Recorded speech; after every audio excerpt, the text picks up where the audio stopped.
Welcome to the Fluff. I almost messed up again with keeping track of stuff, but right now I'm solid. We're back at it again with some more SCP reading. Yes. As you can hear, this song, Painted Black by Valley of Wolves. I just found this song this week. Valley of Wolves is one of my favorite bands, so I'm super happy to see and hear that they released some new stuff this year. Has been 5 songs total. 4 of them are in the Painted Black EP, and then there's one single called Defy Gravity, which I loved listening to so far. And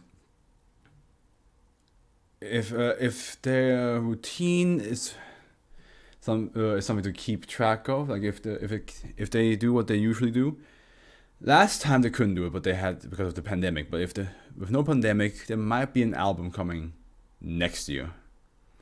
And if not, then in next year, because that's how it went before. 2018 first album, 2019 EP, 2021 second album, 2022 EPs. So I think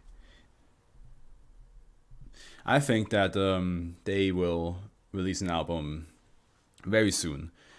Like I said last time, there was a pandemic, so they couldn't release the 2021 album in 2020.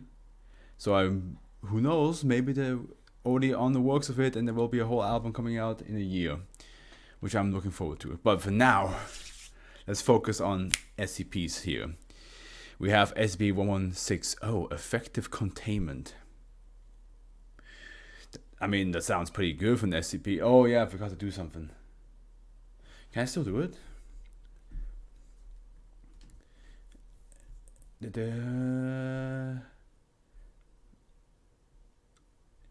Where do I do that again? It's been so long.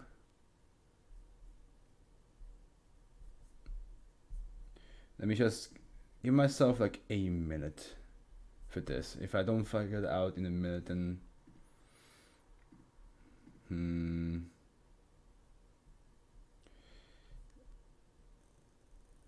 I think it's here, right? Yes. Okay.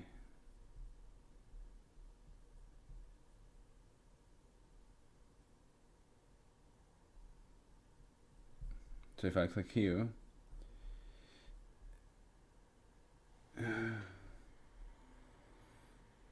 yeah, spacing 1 hour.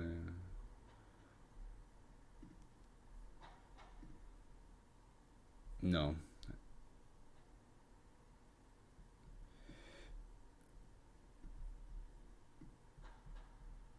There we go. All right.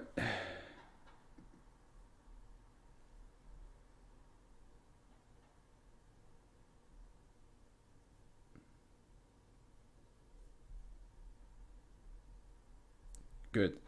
I figured it out. Okay. Just now got it. Back to here. Sorry about that.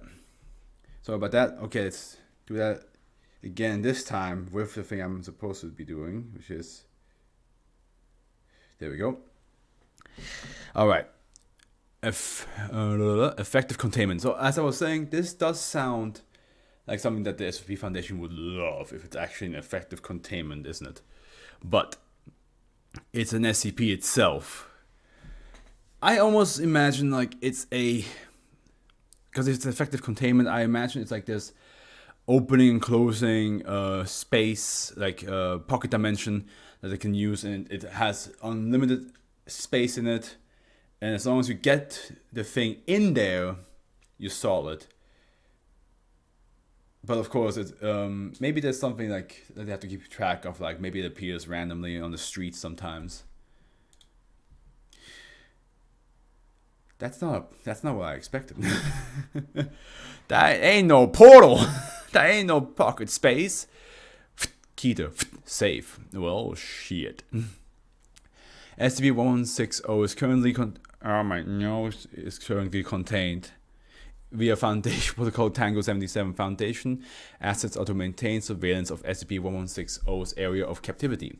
Changes in the behavior of appearance of SCP-1160 are to be reported to the off-site containment team at Site 95. In accordance with Protocol Tango 77, the distribution of the Super Cocoa Pose? Because I almost read it like puffs, like Super Cocoa Puffs. Imagine if that's what they sell instead of Cocoa Puffs. It's like Super Cocoa Puffs, and you're like, what's so super about them? Huh? It's like, oh, you see, once you have a small bite, you will see the power of the Super Cocoa Puffs.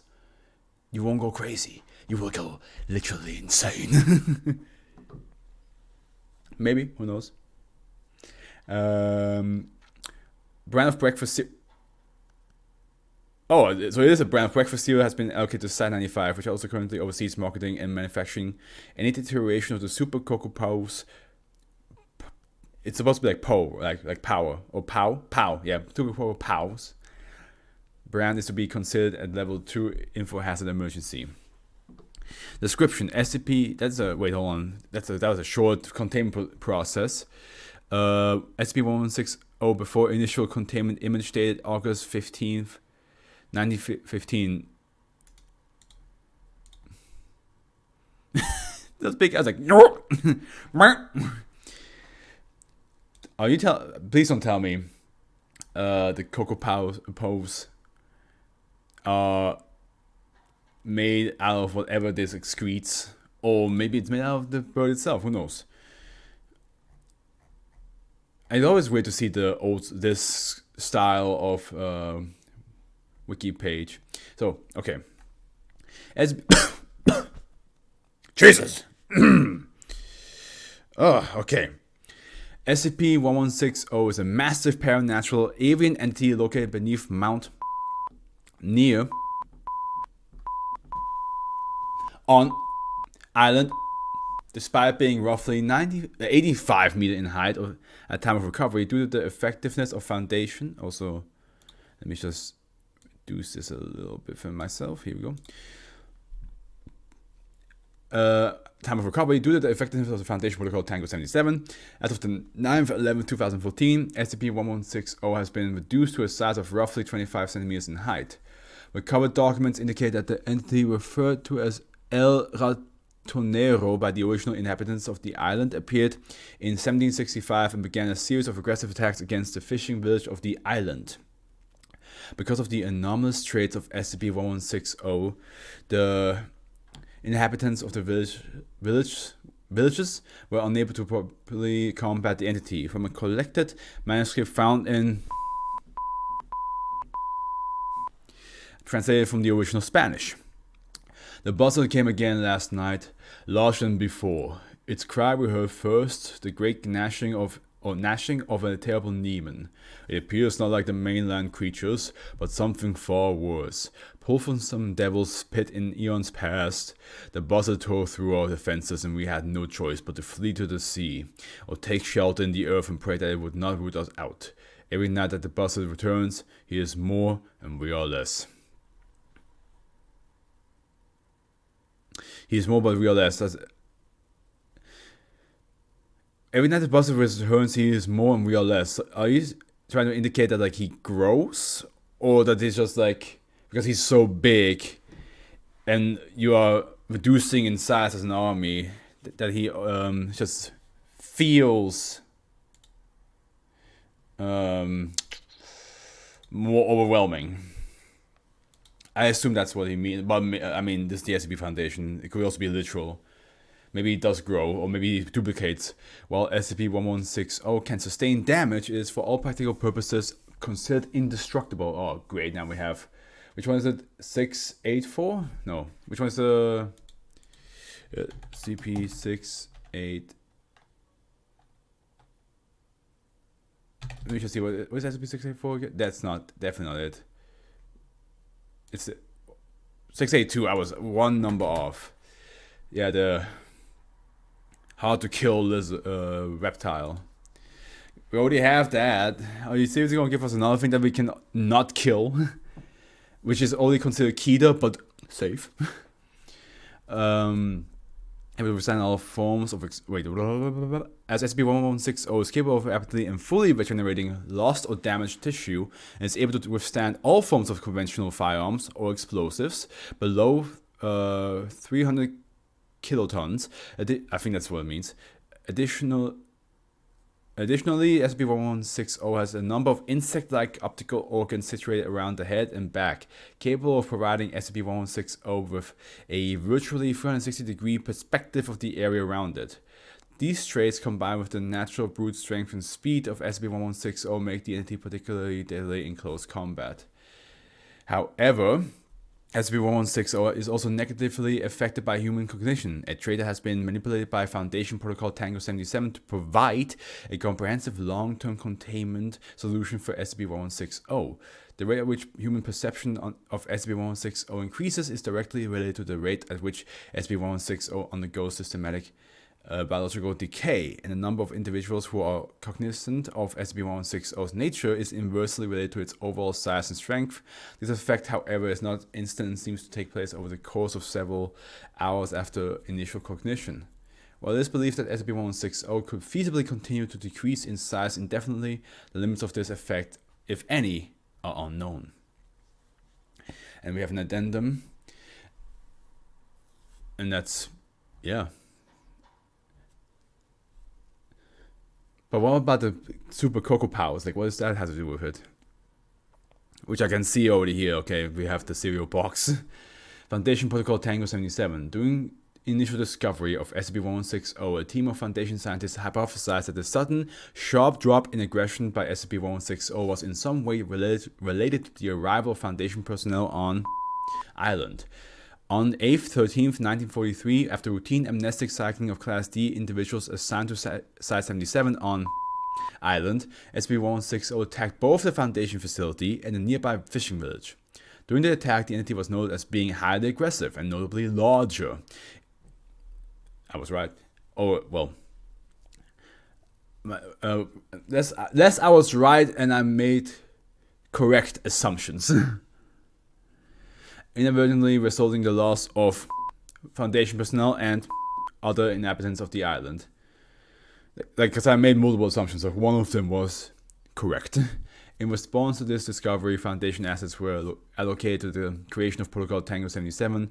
The project, codenamed Saturday Morning, was begun with the project, codenamed Saturday Morning, was begun with the intent of spreading awareness of SCP-1160 to a large, consistent group of human subjects, which would in turn weaken and aid in the containment of SCP-1160. Was begun. Is that really how you say that? It sounds weird to say this. Like, the project code named Saturday Morning was begun, not has begun. Can't be a typo because W and H are far apart from each other. Oh, yeah. Real life. On the 5th, 14th, 1953, a Foundation fund company's...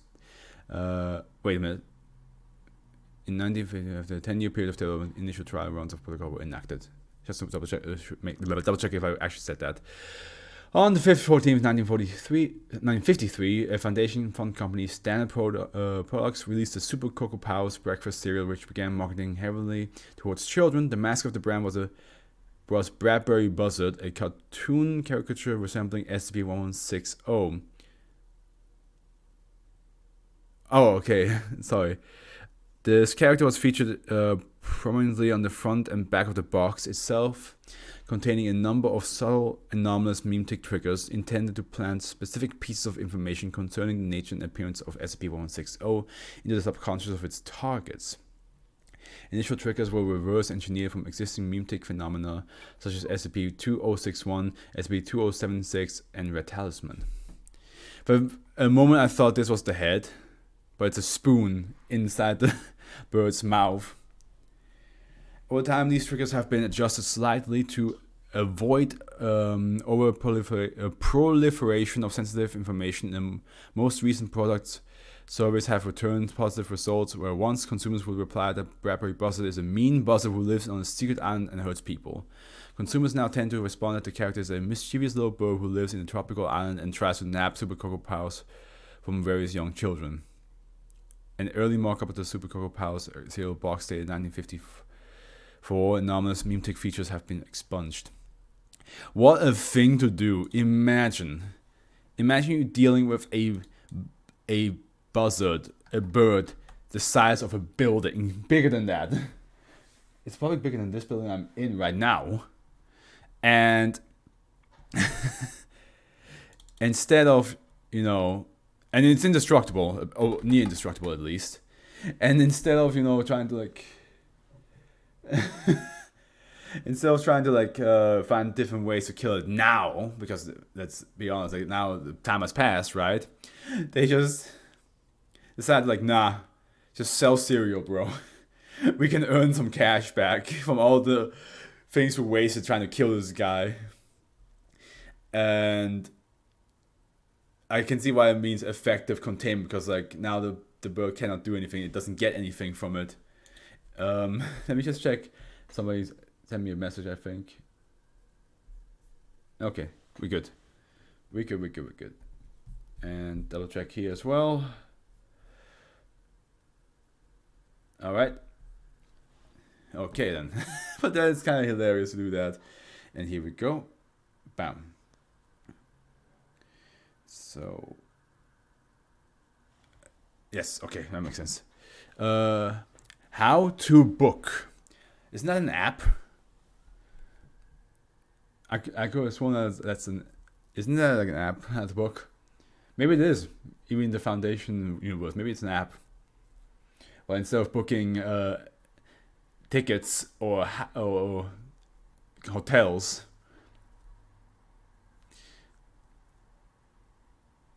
what if it's doing the same thing as yesterday, where I'm taking it not literal enough? What if it maybe you go online and you see something that you like, and oh yeah, let me book that real quick, and next thing you know, you have to read a whole book appears, and you have to read through the whole thing just to get whatever you wanted, and you cannot stop reading. It magically makes you read, but it makes you waste so much time.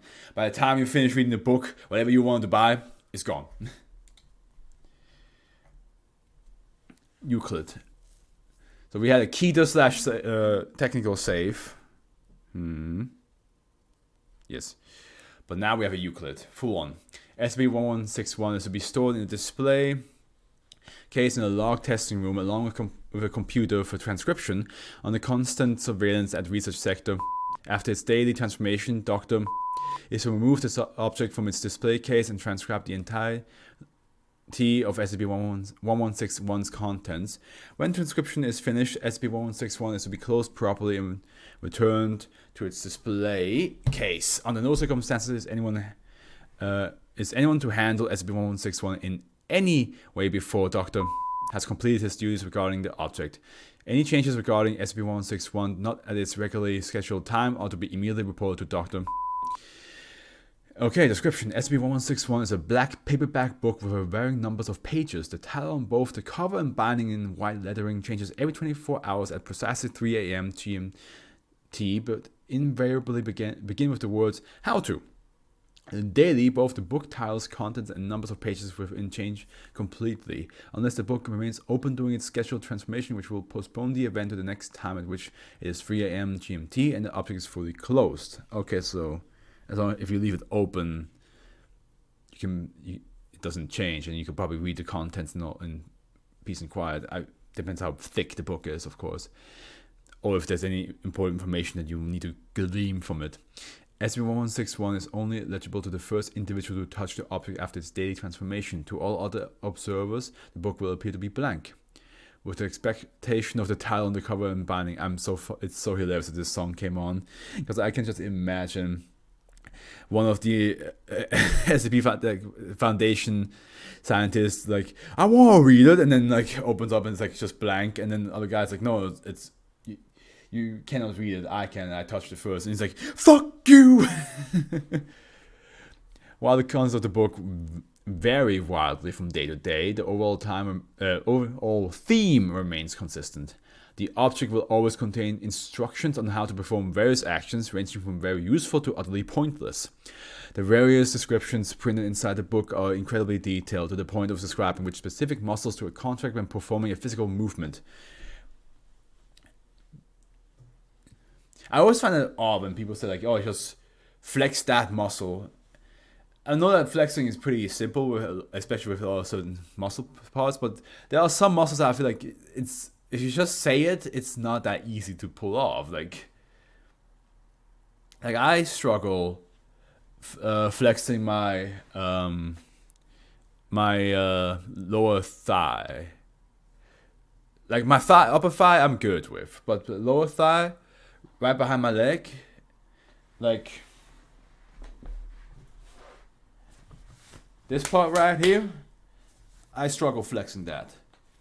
That's the only part I don't know how to flex correctly. Like I can move my feet to make this tenser, and I can feel like the muscles like being strong right down here.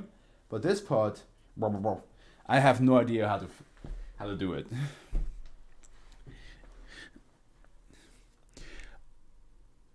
Muscle. The instructions within generally describe the optimal technique to the use regarding the actions, even leading to the discovery of several previously unknown methods of redacted.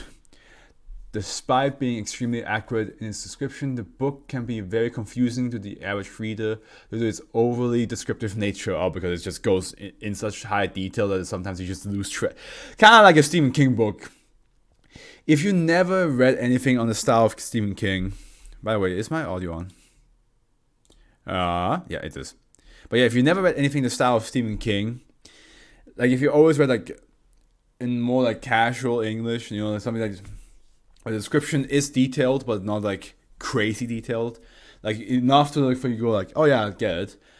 And then you jump to Stephen King, it's such a wild difference because like you're like, man, he's describing like even like everything in such detail, like, and sometimes it just goes off, and you're like, can we go back to the main focus, my boy? You've been explaining how this house looks like for the past 10 pages.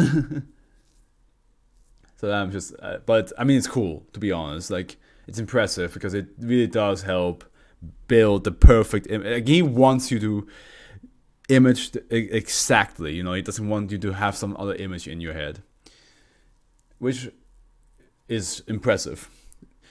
A partial list of titles which have appeared since retrieval include How to Build a Campfire, How to Eat Spaghetti and Meatballs, How to Hang a Painting, How to Sculpt a Bird in Flight out of Granite.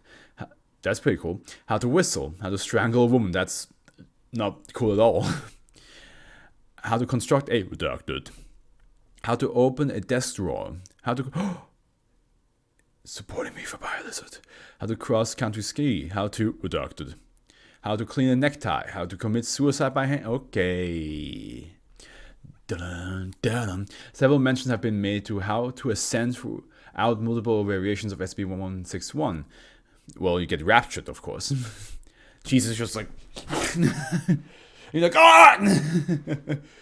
Of particular interest was the mention at the end of How to Assimilate Information, referring to readers to How to Ascend for more information. Whether How to Ascend is a variation of SB1161 or an entirely different book is being investigated. Then the B, a note written by hand on the final page of SCP-161 was found while it contained how to build a wooden rocking chair. The note read, "It will be next, do you value this world?" and was visible to all viewed the page. Oh. It will be next. Do you value this world? Okay, that's a... And everybody got to read it. That's scary. Imagine after that whole situation where like, oh man, I can't read it, damn, I really want to, and then next thing you know, like the next hour, you open the book and it says that, and everybody can read it. Like, I mean, to be fair, I was just.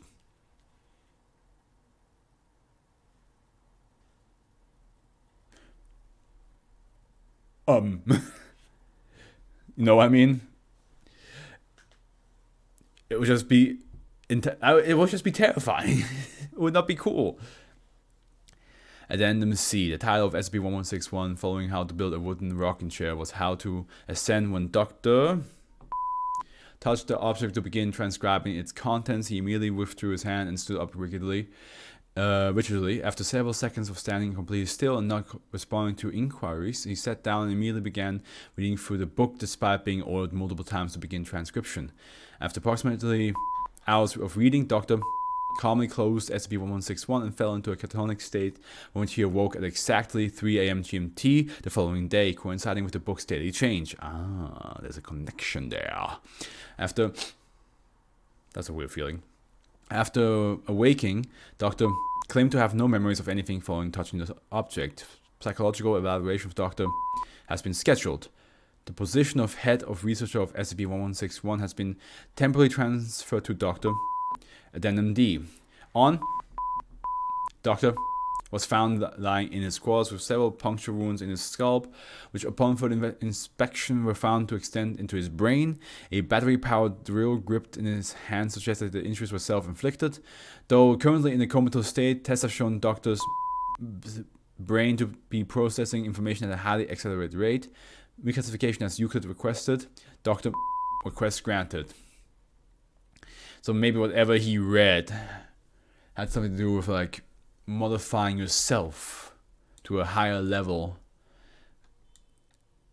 in some way or another. Or maybe that was the how to ascend section, and that doctor followed through.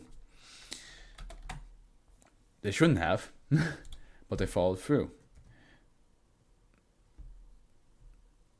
Okay. And here we go. Astronaut Joe. Astronaut Joe, okay. There was a couple SCPs that had to do with like sci-fi, space travels and stuff like that, but I don't think it's connected to this one. So maybe Joe is not a human. We sent monkeys and dogs into space, right? So what if it's an animal? What if it's like the Guardian of the Galaxy Cosmo type of thing, where they send the Russian dog that they send up, and then the Russian dog learned how to speak and had kids and all that. What if it's that? Which now I think about it, how the hell did that dog have kids? Dog pups. Did he find like another dog in space? Oh, another one of the different style. Okay, interesting. SCP-1162 to safe. Okay, now. Well, no, it's technically we had 2 saves. Technically, so no key there yet. SCP-1162's exterior has been. Oh yeah, I also have to keep in mind to not let. I mean, you guys don't hear it in the VOD, but for anybody who's watching now, having an epic rap out of history playing while I'm reading is probably not the best thing, because it's like, although in the same time it is rapping, it's just music, right? So it doesn't really matter that much due to its remote location, and at the end it should be quiet enough so it's not distracting you. SCP-1162's exterior has been appended to a camouflage with its surrounding in an effort to deter future detection. There we go. Due to its remote location and relative harmlessness, as well as the inherent ease in misinformation, containment efforts required are minimal. Okay, so it's pretty harmless. That's good to know. Then I wonder if there's any SCP in this whole entire website that it is considered an SCP, but it's like so harmless to human beings, and it's so rare that the effect will happen that it's not considered SCP technically. As in, like, yeah, you can still go out and be yourself because your effect is like so minimal, so not at all dangerous, and to activate it, like, you have to reach certain requirements that there's literally no point for us to contain you, because nothing's going to happen if we continue. Like, I wonder if that's like a thing where like it still gets like an SCP number, it still gets like a title and all this stuff. But technically, it's just considered a human being with a very special, or just a certain thing with a very rare, special outbreak occasionally. SB1162 is a 3-bedroom, 2-bath suburban house located in Vastitas Borealis, the largest lowland region of Mars. Oh. It doesn't have a visible lawn surrounding street or other obvious signs of permanence. Oh, so there's somebody living on Mars. Which, don't show this to Elon Musk, he would freak out. SCP-1162. The idea of Elon Musk reading this SCP log and being like, who the fuck was up there before me? Not realizing that this is fictional is it's hilarious to me. SCP-1162 resembles a standard suburban American home and is, along with its contents, anomalously resistant to damage as the inhospitable conditions on Mars' surface would have quickly destroyed a non-anomalous structure of similar make. SCP-1162 was first discovered by NASA probe Phoenix, a stationary probe that registered the structure during its descent to the surface. Satellite imagery was acquired and a Foundation shuttle utilizing experimental propulsion technology adapted from SCP. The FS Iskander was deployed with a 5-man crew from Lunar Area 9 to investigate. Shuttle Iskander arrived on Mars 12 weeks later. They discovered that the home displayed signs of habitation, being furnished. What am I touching down here? Okay. That's when I found out it's like the clown from Poltergeist, like, hey, shit. They discovered that the home was in signs of habitation, being furnished in the typical suburban American style. In addition, they discovered that the latent human levels in the area were... I saw something like boom, boom, boom, down there. Were high, generally associated with reality-bending activity. The kitchen contained 2 frozen corpses, an adult man and woman. Both had died from asphyxiation, the corpses freezing post-mortem, presumably due to Vastitas Borealis low temperature, average minus 51 degrees Celsius. Due to the skin cracking and discoloration associated with this, the ethnicity is indeterminate. The table was set with waffles and bacon, but both half-eaten, now frozen. Wait a minute. The kitchen contained 2 frozen corpses. This sounds like a happy couple who lived in America. Their entire home with them inside got teleported to Mars in an instant. That's what it sounds like to me. The rest of the interior is unremarkable, but agents determined that the source of the raised human levels was in the second-floor bedroom.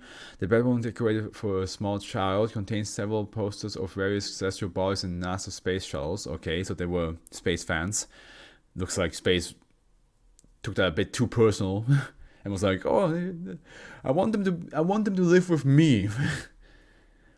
Not knowing that, humans cannot survive in space or on a different planet. A cardboard box in the center of the floor is the epicenter of the raised human levels and has been crudely fashioned into a mock space shuttle, colored white and with various portholes and iconography. Excuse me. The cardboard box contains the corpse of a small male child curled into the fetal position. He's wearing a toy space helmet, which is frozen onto the corpse. Unlike the corpses downstairs, it expired from prolonged starvation. Oh, so this one didn't freeze. Okay. It survived for a little bit. Oh no. The bubba survived, but then died off because it didn't get anything to eat. Which I wonder... Ugh, I'm not gonna ask that actually. That is hardcore. Like, imagine you're just... chilling in your home, and next thing you know, you're chilling on Mars, but it's a bit too cold for that. But as I want to say, just imagine you are at home with your wife, or if you're not married, just your significant other, and your baby is upstairs, just gooing and eyeing and all that stuff. And next thing you know, while you're eating bacon and eggs, you look outside and you realize,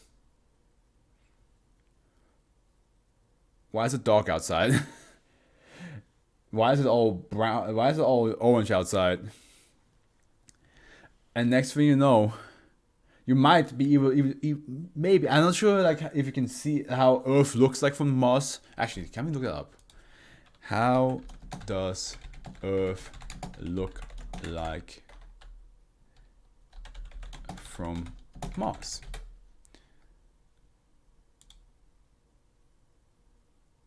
Yeah, so you couldn't tell. You couldn't tell. Well, you couldn't see Earth. But yeah, just imagine, just my God, the idea of just like looking out and be like, that's not our garden. That's not the neighborhood. But next thing you know, like your whole body just like freezes. All right. Face swapper. All I can think of is Face Off with Nicolas Cage and John Travolta.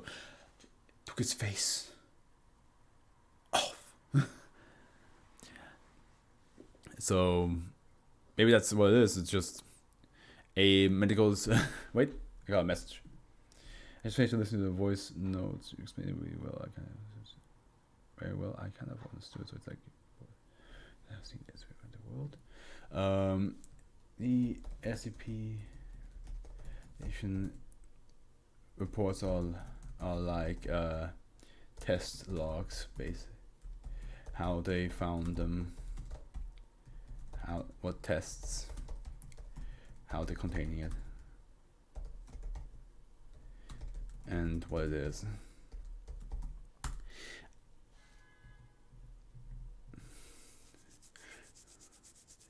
Face swap. Yeah, I just think that's what it is. It's just face off. But an SCP that just makes you and you're like, no, my face. Although some people would probably be happy to have it. Like some people would definitely be happy to have a different faces because that's what plastic surgery is all about, right? It's like, hey, I'm not happy with how I look. Change it. SCP-1163, another Euclid, is to be. So far, we have two states to Euclids. Is to be contained in a 3.5 by 3.5 meter cell containing a small bed and a nailed down lamp. Food and water will be supplied periodically through a secure dumbwaiter, but sugary foods are only to be given as rewards for cooperation.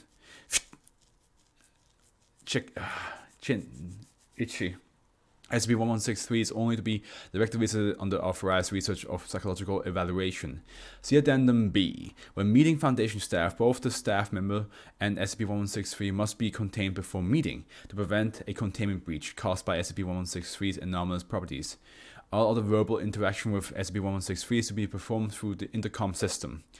SCP-1163 is an entity identifiable most easily by its abnormal facial structure, characterized by its unusually green eyes, large nose, and wide mouth. When a human is inside of SCP-1163, SCP-1163 is capable of immediately causing the other party's face to restructure into that of SCP-1163. So it literally just makes your face look like his face, which is green eyes, big ass nose, wide mouth. It cartoonifies you. While SCP-1163 will structure its face into that of the other party. Yeah, it's literally face off. I took his face off. While the facial structure will be identical, skin tone will not be changed. And its face will be proportional to the size of the head.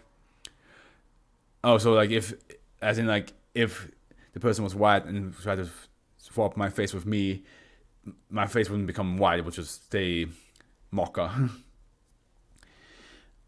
Light-skinned.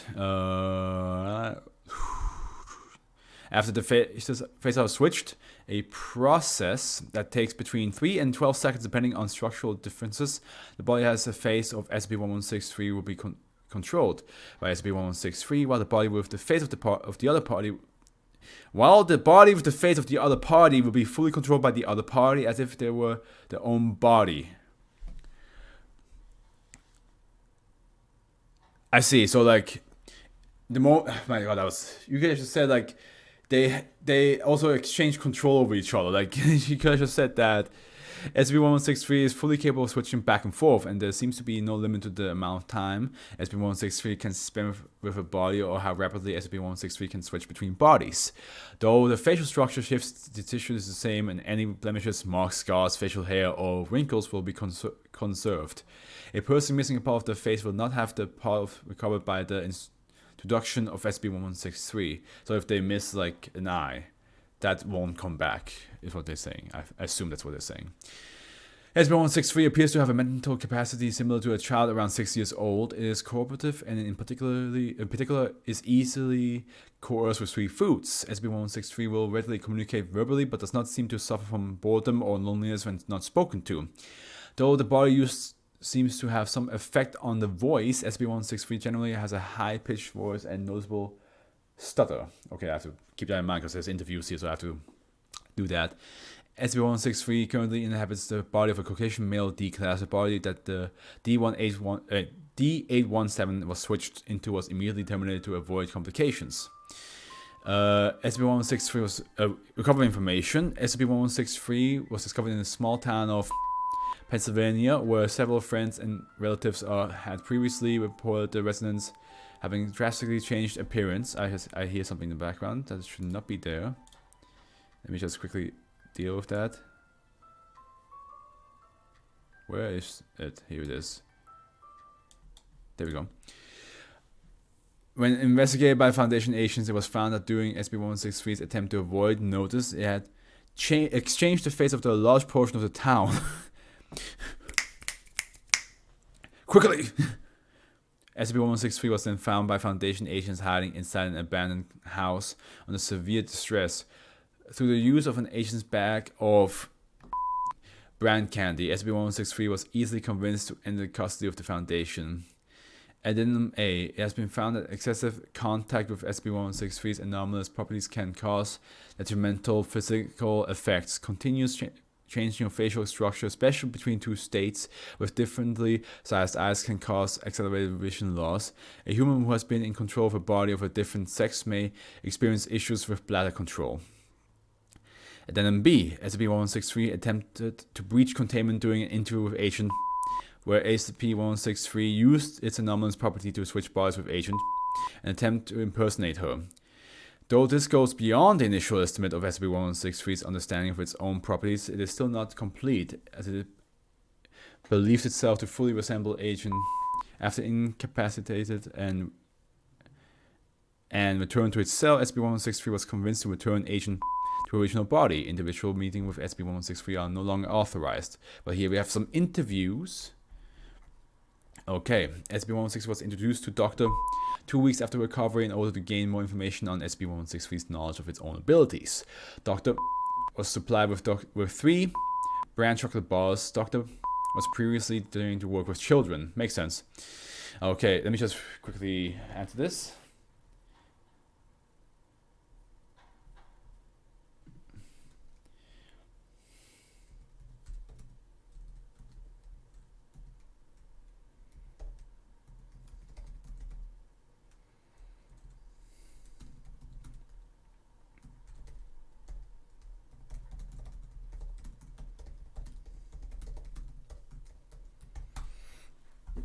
Okay, here we go.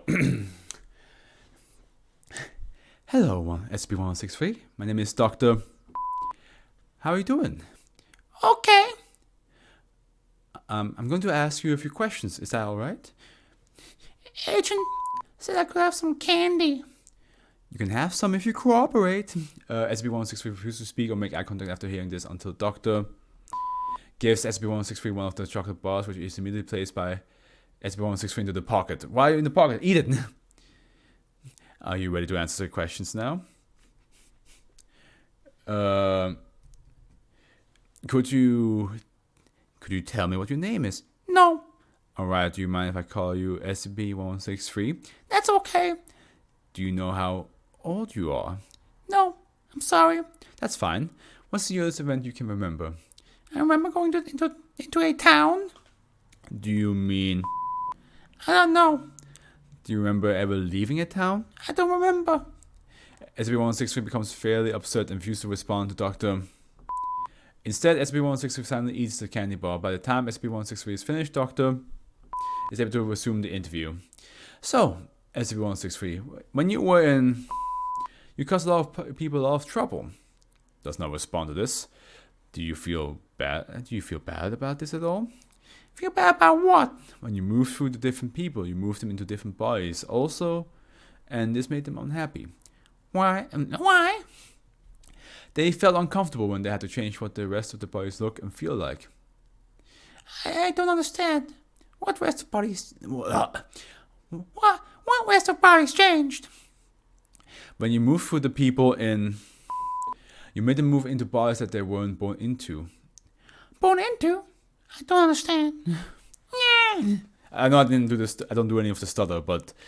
the high-pitched voice I decided to go for is definitely not a good idea to talk to. Luckily, it's only for the interviews. SCP-163 became extremely distressed and refused to respond further to Doctor, even when given the remaining 2 candy bars. So it looks like, yeah, this SCP doesn't understand that it's doing something wrong.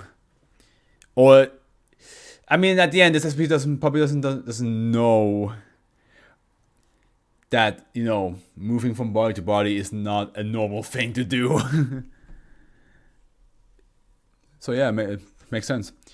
Closing statement, Doctor was largely unsuccessful at getting more information on SCP-163's awareness of anomalous properties, but the results of this interview show that the subject is largely ignorant. Ignorant just doesn't know, I guess. Uneducated would be more correct. Later testing revealed that SCP-163 suffers from apperceptive prosopagnosia. Let me just see what this means. It's defined as the inability to even perceive and cognitively process the face. Associative prognosis is defined as inability to recognize or apply any meaning to the face. Interesting. Okay, let's go on. Another interview. SCP-163 was introduced to Agent 2 weeks after the interview with Doctor in an attempt to retrieve more information on SCP-163's awareness of the subject's own anomalous properties. Agent has previously experienced in investigating or interrogating of children or individuals with cognitive deficits. Agent was also granted 3 brand chocolate bars. Okay. SCP-1163. Yes? Do you have any idea why you're being kept here? Is it because of something I did? This is part of it. Do you have any idea how you are different from the other people you met in? SCP-1163 becomes very distressed at this point and stutters more frequently, but does not refuse to respond as with Doctor. They didn't like me there. They kept moving all around me. It was bad. Do you have any idea why they acted like that around you? No. I tried acting normal, but they kept noticing me and acting like I was scary. Do you understand why they acted that way even when you acted normal? No. The interview was performed before it was shown that SCP-163 suffers from prosopagnosia. It is likely that the subject did not realize how it could be identified by the abnormal face. Do you have any other idea about how you are different from these other people? Things for a full minute before responding. I think I'm faster. When the people used to help me, I could just move away in a second. Yeah, because you fucking swapped places with somebody else. And used this to get away when people are yelling. Yes. Is there any reason why you have not yet tried to breach containment here? Agent was severely reprimanded for suggesting containment breach to a Euclid SCP. Yeah. Like, yeah, I was about to say, like, why would you ask that? Why would you be like, why haven't you tried to escape? It clearly doesn't know any of this. Breaching what? Is there any reason you have stayed here without trying to run away?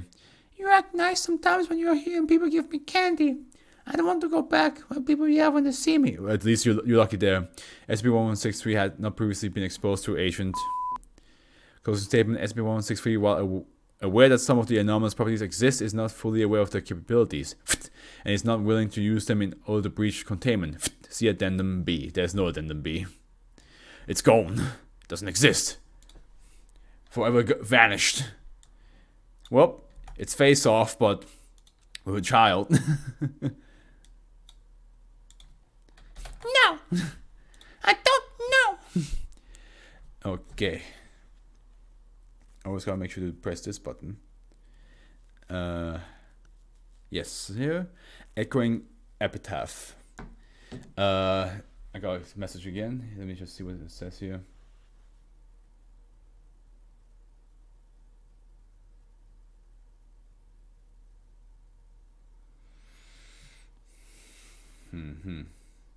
I'll answer her soon.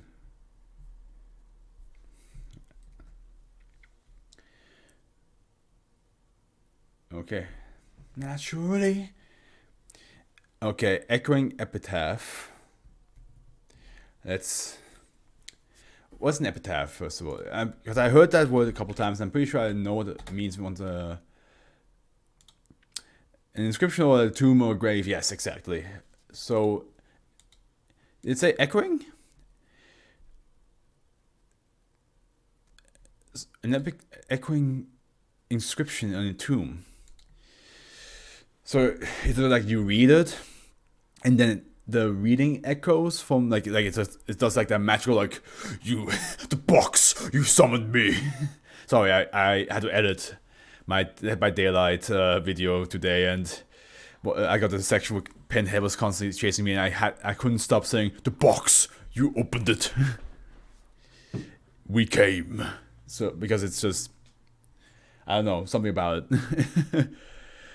So is it kind of like that, where it's just it's kind of like a ritual thing, and the epitaph is just like, oh, and then it just starts echoing, or is it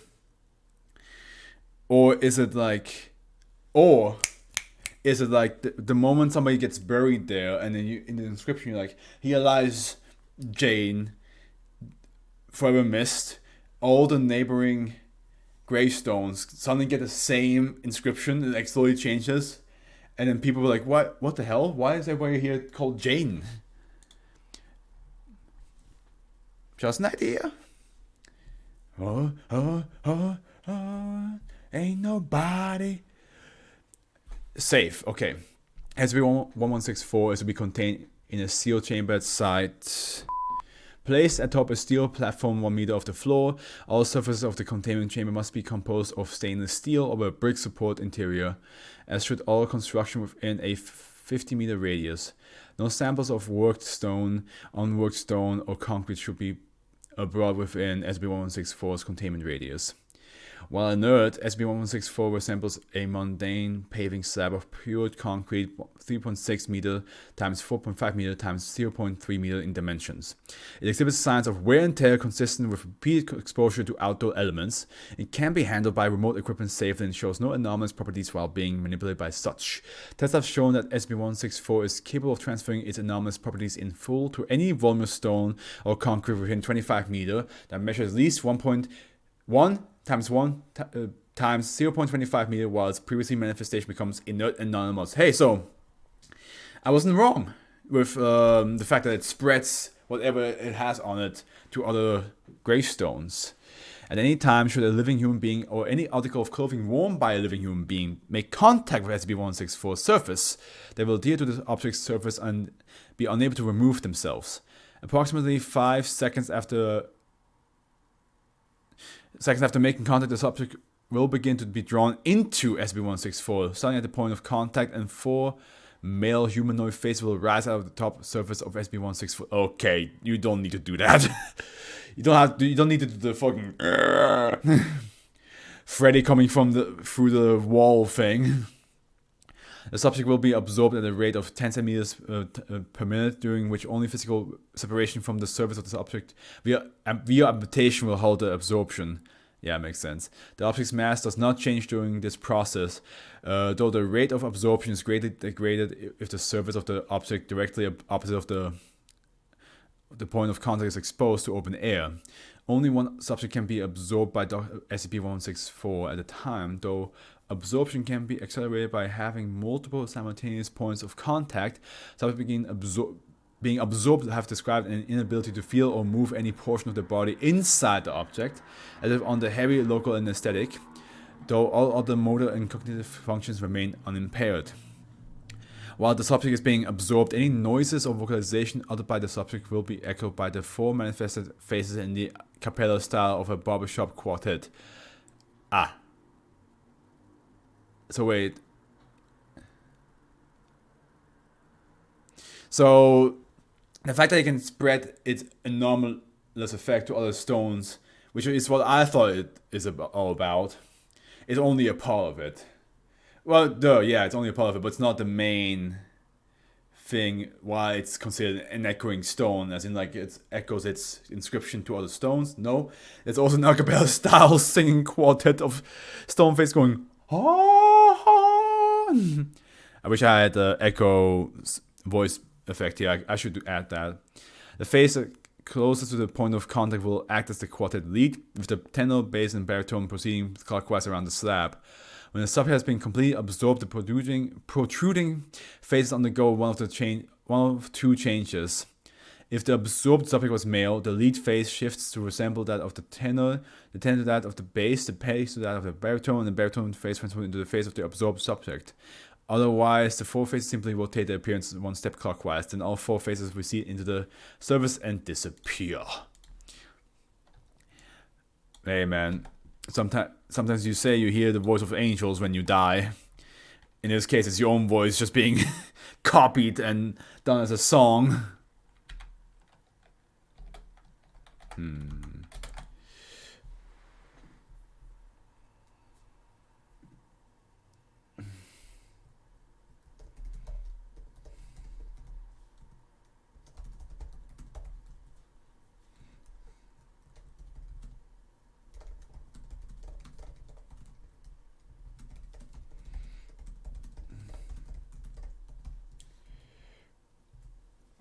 Okay. All right. And minus level. Okay, minus level. I'm trying to think, because you can technically see level as like stores, stories in houses, like the first. Or floor, excuse me, like first floor, second floor, and all that stuff. But like minus first floor, minus second floor. But other than that, I can't think of anything else except maybe like a video game level that is not meant to exist, and it does, and maybe it. Man,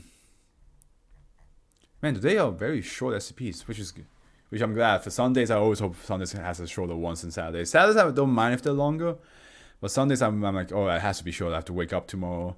Like, if it wasn't for driving lessons on Mondays, then I wouldn't mind if Sunday was also longer, because usually Monday mornings I go running. But since I have running and driving lessons like really close to each other, I have to wake up early to make it happen. SCP-1165 is to remain permanently closed to civilian traffic. Both entrances to SCP-1165 are to be fenced and marked with quarantine signs in English and Spanish, warning of high concentration of toxic contaminants. Plainclothes security personnel are to monitor entrances and act as necessary to discourage unauthorized entrance.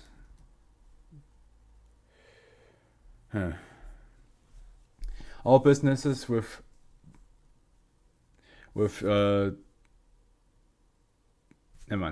doors or windows facing SCP-1165 are to have said exits walked over, padlocked, or otherwise rendered inaccessible to prevent unsecured access. Any municipal or utility vehicles requiring access to SCP-1165 are to enter by the western entrance and exit by the east entrance only.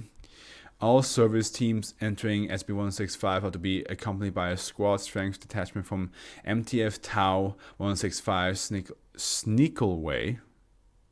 All individuals operating within SCP-1165 are to keep a GPS beacon, wireless communication device, and helmet camera on the person at all times. Service are not to enter SCP-1165 at night or when there is a possibility of electric power outage to the weather or grid overload. Any unauthorized persons entering or exiting SB-165 are to be detained, debriefed, and administered a Class B amnestic. Any person observed exiting SB-165 is to be assumed to be hostile under contrary determination can be made. SB-165 consists of an alley located in an anomalous urban area connecting to it. The alley runs east to west for approximately 0.3 kilometers in downtown, bisecting the city block created by Saint and Street. Saint. Street and Street. On the east and west, and by Street and Avenue on the north and south.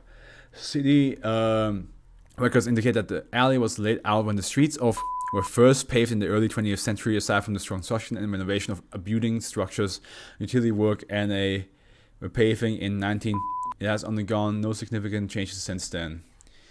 The alley exhibits no anomalous effects to traffic entering from the west or exiting from the east. When a traveler enters the alley's eastern exit and proceeds westward, however, there is a 36% chance probability that the alley will not exit onto street, but onto a street not accessible by other means. The street connects to a network of other streets that extend outwards in no particular pattern, none of which can be accessed by any means other than the alley. These streets, while almost always meeting a four-way grid intersection, are highly irregular in layout and begin and end abruptly. Traffic lights, lampposts, and other electronic present within SB-165 have power received from an as yet unidentified source and function reliably without any indication of human intervention. Okay. The streets of SB-165 are lined with buildings mostly demonstrating examples of 20th century American architecture. The vast majority of the building appear to be of the business storefront of industrial nature. Less than 6% of buildings surveyed are residential structures. Of buildings surveyed to date, 17% have been identified as strongly resembling or being identical to buildings known to exist in the area.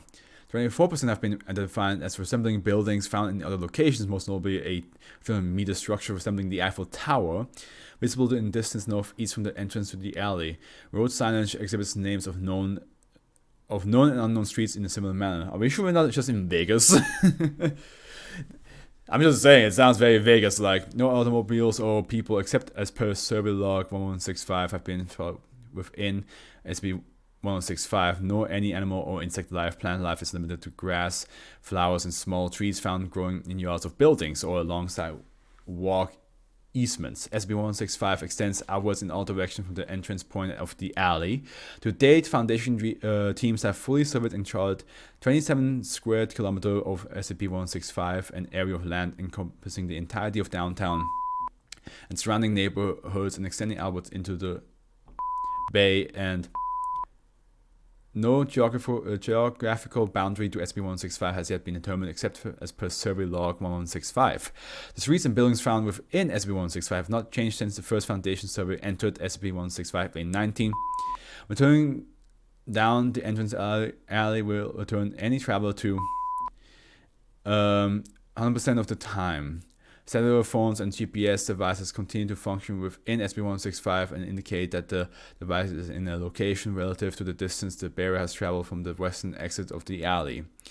The Foundation discovered SB-165 in 19 when an politician of note disappeared in midway while on a walking tour of downtown with several campaign volunteers. Police identified the alley as last known whereabouts and encountered SB-165 while canvassing the area. A police liaison informed the Foundation of the anomalous effect, which led to the Foundation assuming jurisdiction over SB-165. Neither nor any of its walking companies were ever found. For detailed findings regarding discoveries within SB-165, refer to survey log.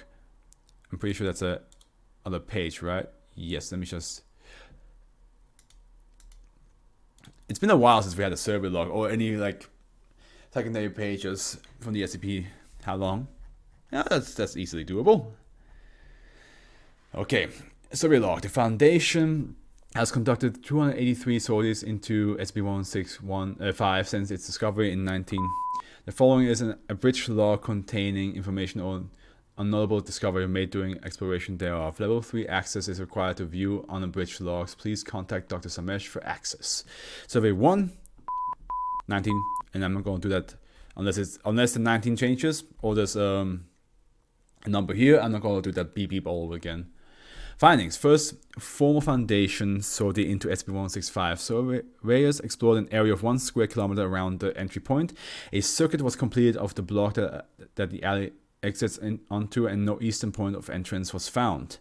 Air, soil, and plant samples taken. No anomalous properties found in air or soil. Plant samples were found to exhibit an abnormally high amount of mutation. Survey 3. Findings. MTF surveyed interiors of 13 buildings within a 1.5 kilometer radius of entry point, 8 of which had been identified to resemble known buildings. Floor plans of these buildings were found to match those of known buildings. Photographs indicated that arrangement of furniture, state of repair, etc. was also highly similar. Unidentified buildings were found to possess unusual floor plans with rooms attached to each other in highly unconventional manners and with atypical furnishing. All doors and windows in the buildings surveyed were found to be unlocked. Further examination found that all objects capable of being locked, cabinets, safes, etc. were also unlocked. I'm going to have to answer and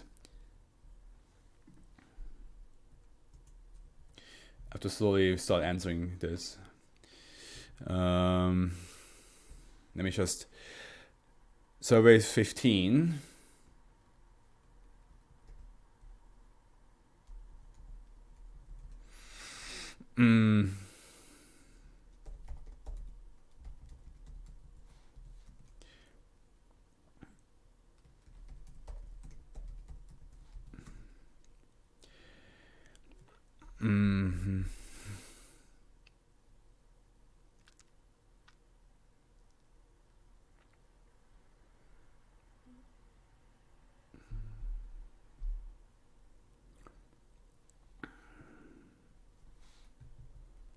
Okay, let me just go on.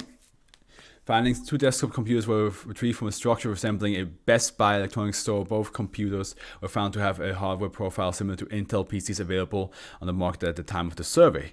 Both computers were running a clean factory installation of Windows 95 and had no user-installed software or personalized settings. All software installed on both computers were found to be highly glitchy, with Windows frequently returning the vibe by 0 errors and crashing to a blue screen of death.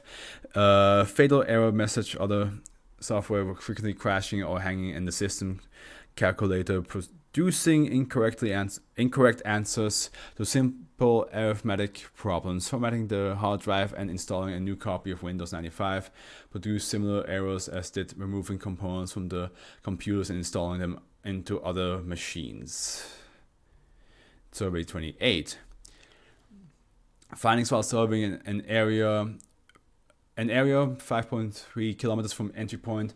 MTF encountered an adult male approximately 40 years of age. Said the individual identified himself as a transient who had been reported as a missing person 6 years prior in 19.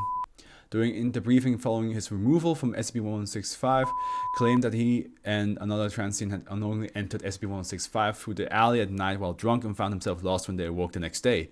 Discovering the area to be abandoned, they had taken to squatting in a residential building and scavenging food and alcohol from nearby buildings. In particular, a building resembling a convenience store. Was unable or unwilling to say where his friend was and became visibly distressed when the issue was raised. Was administered Class A amnestics and were located to several thousand kilometers away.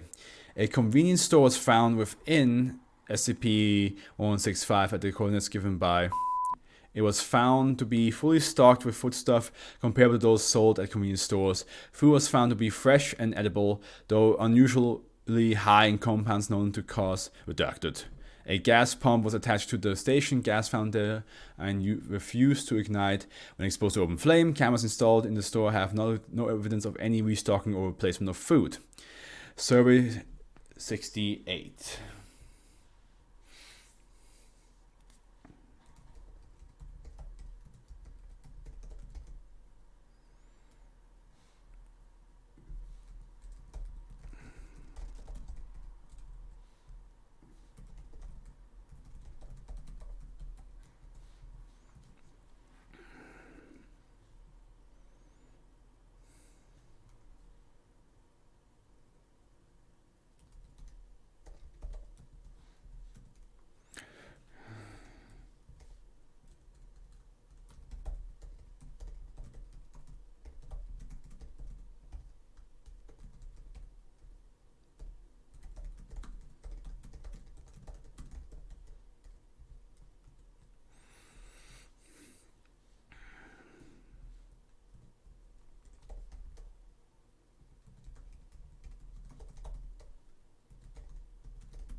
Okay.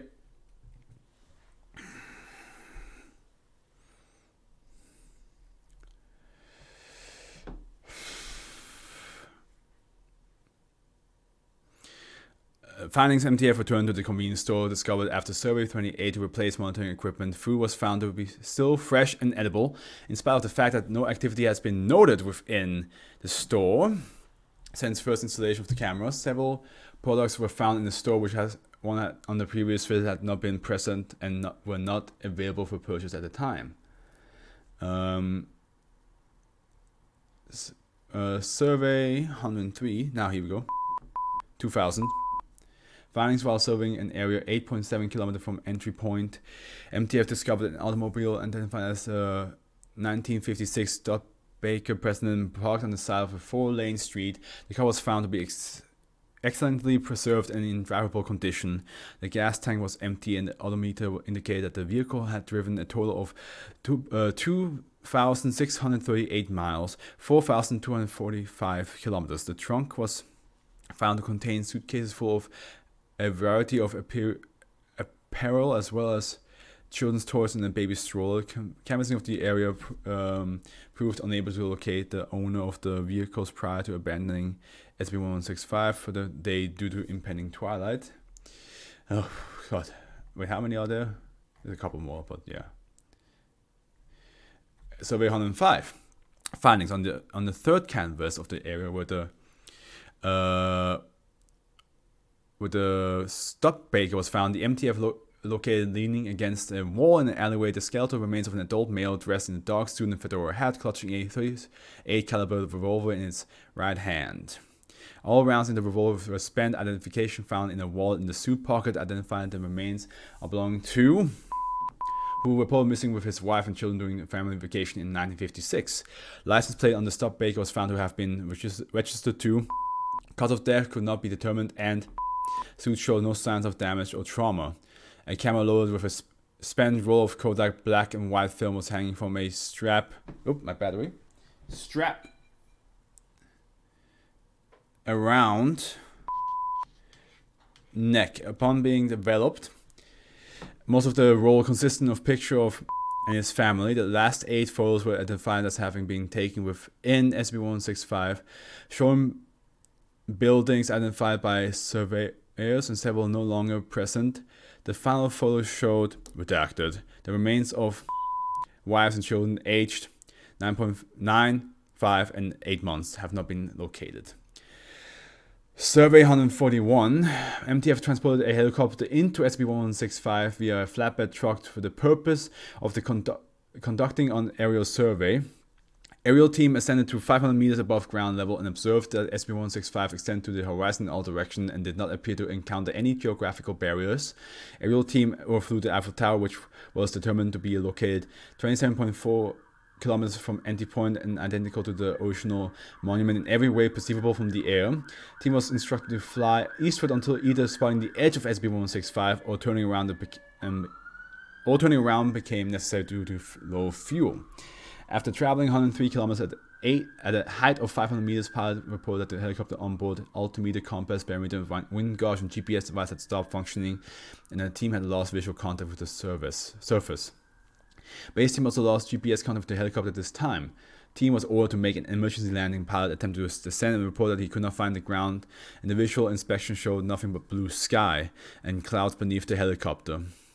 The pilot reversed direction and attempted to return in the direction of base team, but was unable to make contact or regain GPS contact. After 6 hours of unsuccessfully attempting to return to base, pilot reported that the helicopter had run out of fuel and was in free fall. After 7 minutes without reaching the ground, pilot and support team committed suicide by gunshot. Onboard video continued to document the helicopter falling at terminal velocity until camera battery died 17 hours later. Near the helicopter, no the remains of its crew have been located. You know what this reminds me of? Whenever you play a video game and you glitch for the floor and you just fall forever. Minus level, video game. I only mentioned video game, but I didn't theorize what connection with video game it is. I did say like levels that maybe not meant to like see, but yeah, this seems to be very video gamey, like a town made out of recognizable places, and then there's an edge, and you fall off the edge. Yeah, that makes sense. That makes sense. Especially if you froze yourself, and can you go back to the game again? Nope, unless you restart, which is not possible in real life. MTF for transport and I should real quick.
Yeah, that should be. Oh.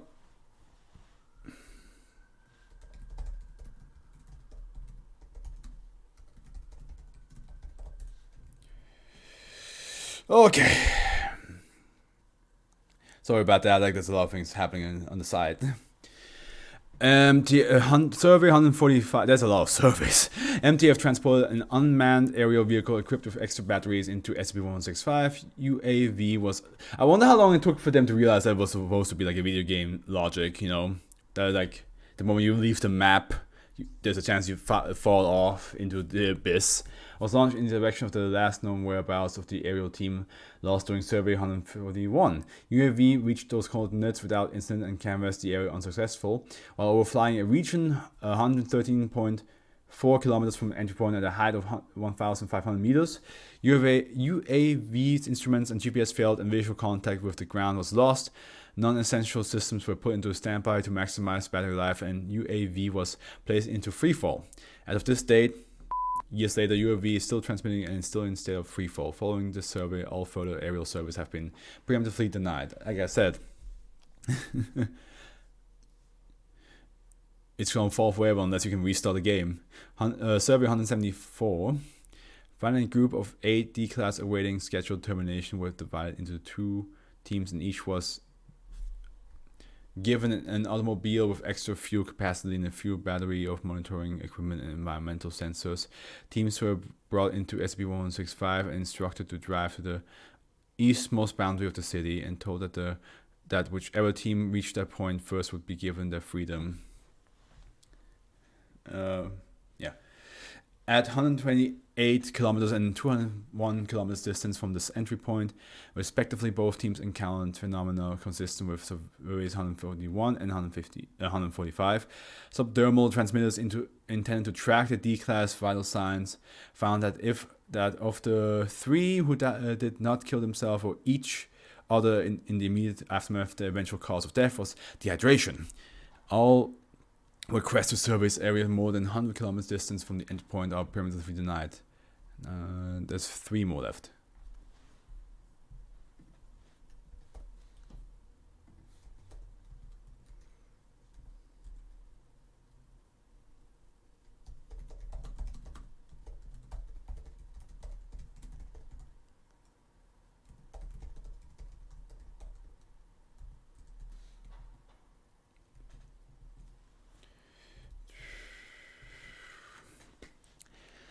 Survey 193, findings using aerial photography acquired during Survey 141 and 145. MTF attempted to travel to the Eiffel Tower and survey its surrounding. Upon reaching the point which aerial surveys indicated should be the location of the tower, MTF found instead a factory bearing the legend Hanson Screws. The tower remained visible in the distance in the same cardinal direction as it was visible from relative to the entry point. Upon attempting again to reach it, the MTF found it once again absent and visible in the distance. Careful observation during a third attempt to reach it showed that the tower did not seem to grow any closer as the MTF approached it. A fourth attempt to reach the tower was called off, doing so would send the team beyond the 100-kilometer mark from the entrance.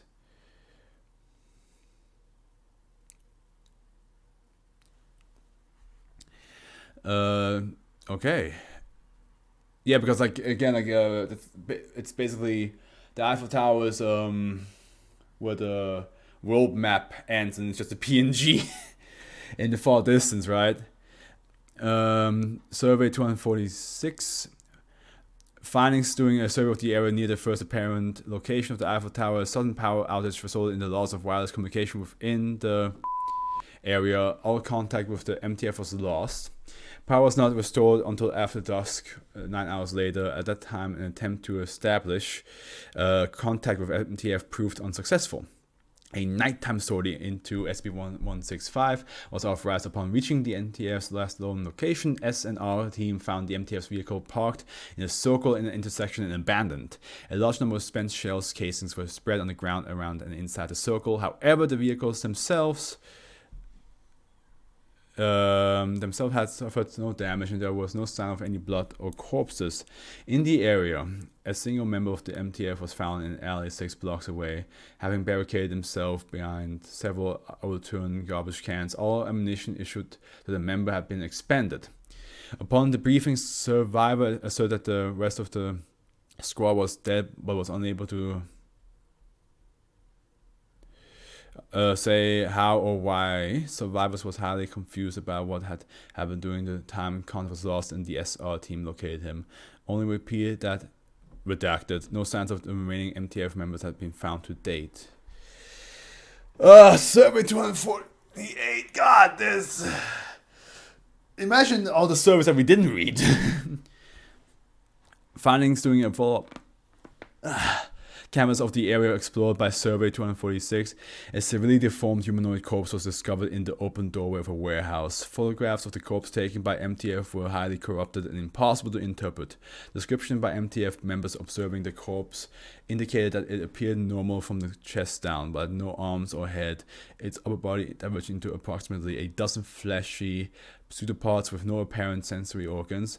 Apparent cause of death was multiple gunshot wounds. However, there were no signs of bleeding from any of the wounds. The corpse was nude except for a pair of black sacks. During examination, an MTF member reported seeing a moving figure in the shadows inside the warehouse and hearing a loud noise similar to radio static. MTF commander made the decision to evacuate SCP-1165 and leave the corpse.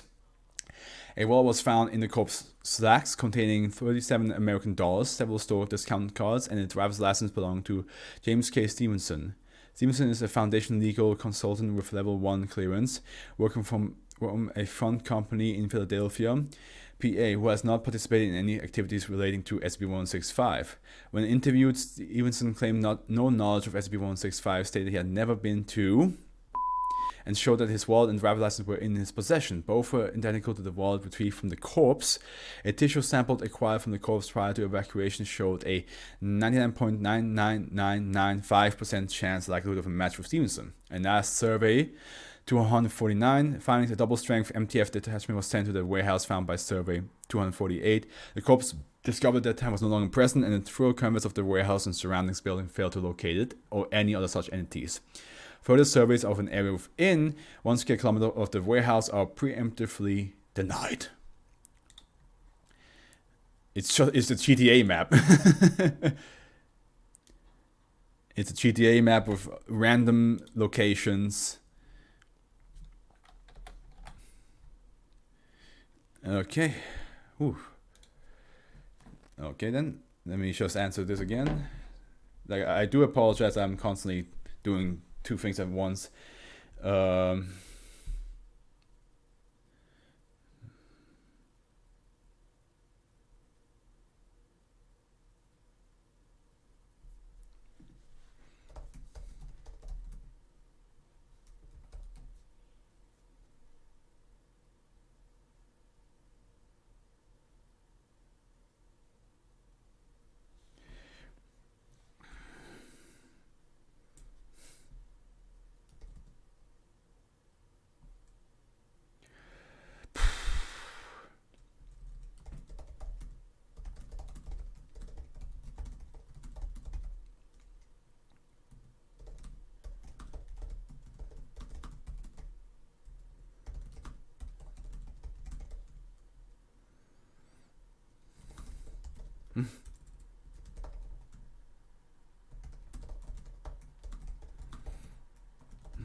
Okay.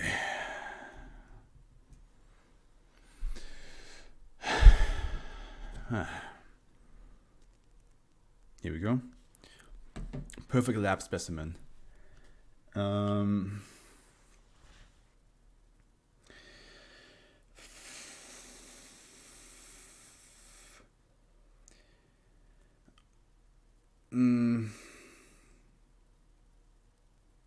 trying to think what that could be. Perfect lab specimen. I guess a creature that no matter what you do to it, it will always recover back to, like, it will reset. So you can basically experiment as much as you want, and then once you press a button, it just goes back to normal, no matter how much you fuck up. SCP-1166 is to be contained in Animal Testing Laboratory 51F at Site 23. SCP-1166 is to be maintained in accordance with established care and feeding protocols for Rattus novaticus and housed in an appropriate enclosure. As of 2011, all research projects and experiments involving SCP-1166 must be submitted to the Site 23 Ethics Committee for approval. At the committee's discretion, a Class C amnestic is to be administered to SCP-1166 after completion of designation projects and experiments, with a minimum recuperation period of 2 weeks before the commencement of additional research. All staff initially assigned to work with SCP-1166 are to be briefed by the research director on its anomalous qualities. Staff may request assignment on an alternate project immediately following the initial briefing. SCP-1166 is a laboratory rat displaying an appearance consistent with a normal instance of novaticus. Blood samples taken from SCP-1166 reveal that it is genetically manipulated chimera with samples containing an abnormally high percentage of human cells in comparison with previously documented non-anomalous specimens. Biopsies reveal that the presence of a significant amount of human brain tissue and human nerve cells in SCP-1166 spinal cord. SCP-1166 has been demonstrated to mimic human biology almost exactly in an extensive battery of control tests involving D-class personnel with an analogous reaction to radiation exposure, heat intolerance, rapid decompression for pathogens, including Marburg virus, rabies, and smallpox, toxins, and other external factors. SCP-1166 displays tolerance to experimental conditions equal to those expected of a 95 kilogram human male. Upon death, SCP-1166 will spontaneously revive after a period of between 18 to 45 minutes. Tissue, vital organs, and bodily fluids are seemingly regenerated prior to revival to the point where several limbs have been documented to grow back.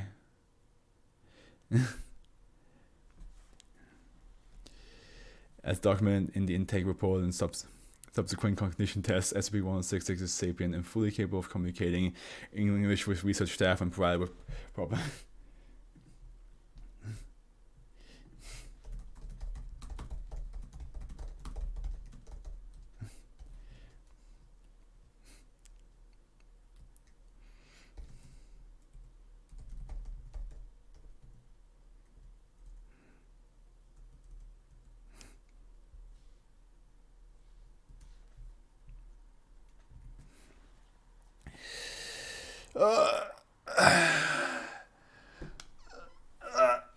Sorry, excuse me. So, as following reports received by undercover agent monitoring corporation, a pharmaceutical firm SB166 was recovered. Firm SB166 was recovered clandestinely by Foundation operators during initial trials for an experimental psychotropic drug. Notes confiscated from these trials indicated that corporate management was aware of SB166's heightened intelligence and ability to communicate, and as such had identified it a highly desirable test topic for neurochemical-based pharmaceuticals. And other rats in the possession of corporation were observed to demonstrate anomalous property exhibited by SB166. It is currently unknown how the corporation obtained a specimen that apparently was the end product of genetic engineering, far surpassing currently available technology. After recovery of SB166, Class C amnestics were administered to researchers and 3 executives of corporation, and an H-type internet-based disinformation campaign was commenced by staff to several references to SB166 by radical animal rights group. Intake report 166. Upon assuming custody of SB166, Dr. conducted the following interview. SB166 was provided with a special modified touchpad in order to respond to staff inquiries through a text generator. Please provide a brief description of yourself for the record, SB166. Written response. I am white laboratory rat. Specimens are 82611. Known when herding starts when they say R82611. SB166. Do you know why you're currently in possession of the Foundation?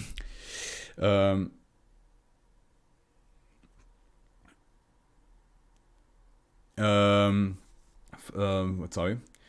Written Foundation makes Doctor stop hurting we. Foundation not hurt we. I'm not going to hurt you, SB166. Now, you have been observed to experience a state indistinguishable from clinical death and subsequently revive. Yet you may retain memories prior to each instance of death. Is this accurate? Is this accurate, SB166? R82611. Remember many times. Pain for several. Better now, Doctor. Are you aware of other specimens similar to yourself in existence? No. Do you have any insight as to how you can be self-aware and able to communicate with humans? No. That will be all, SB166. Prior to commencement of Experiment 3, researcher filed a formal complaint with the written ethics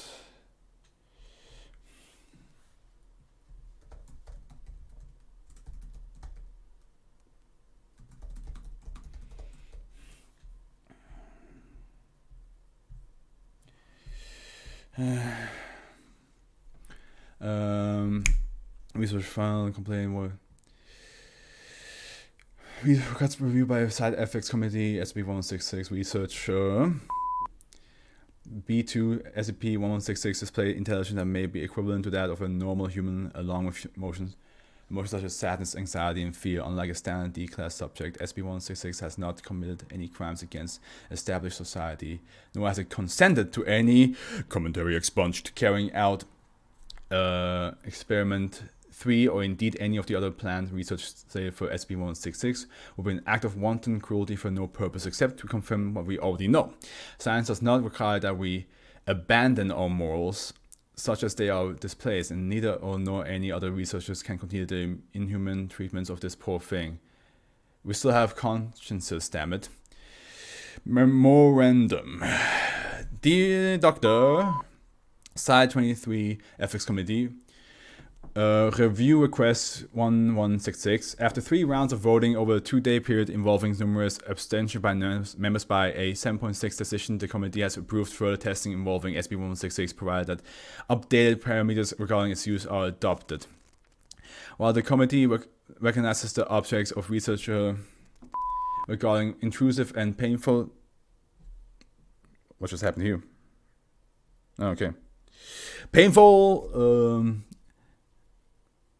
Painful testing on subbeing and non-consistent life forms. SCP-166 display properties that must be understood and documented in full by the Foundation. SCP-166 regenerative properties in particular merit further study. Applied knowledge of its principle may have great benefit both in the containment of dangerous phenomena and use by Foundation staff. So yeah, I mean, at the end, it does allow them to experiment as much as they want with it, but it's not like the way, like as I said, like you can just press a button, it just goes back to normal or it just resets everything. It literally has to regenerate back to normal, which, as we can see, it hurts it.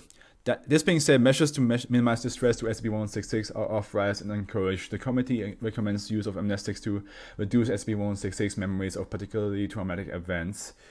And after review of experiment log, true anesthesia for medical procedures is now required. Research staff are encouraged to communicate with SCP-166 on a daily basis regarding non-mission sensitive topics as a further means of documenting its anomalous intelligence. Upon his request, researcher has been transferred to work on director. Yeah, that's a tragic one. It's like, yes, we can experiment with you as long as we want, and you can regenerate from everything we do to you, but it still feels pain.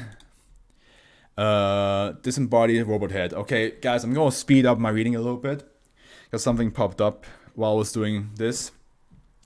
Also, there we go. Disembodied robot head. So, yeah, I'm just saying this now, so I might have to like rush things a little bit now. Also, I need to check if I have anything here that real quick. I don't think I do.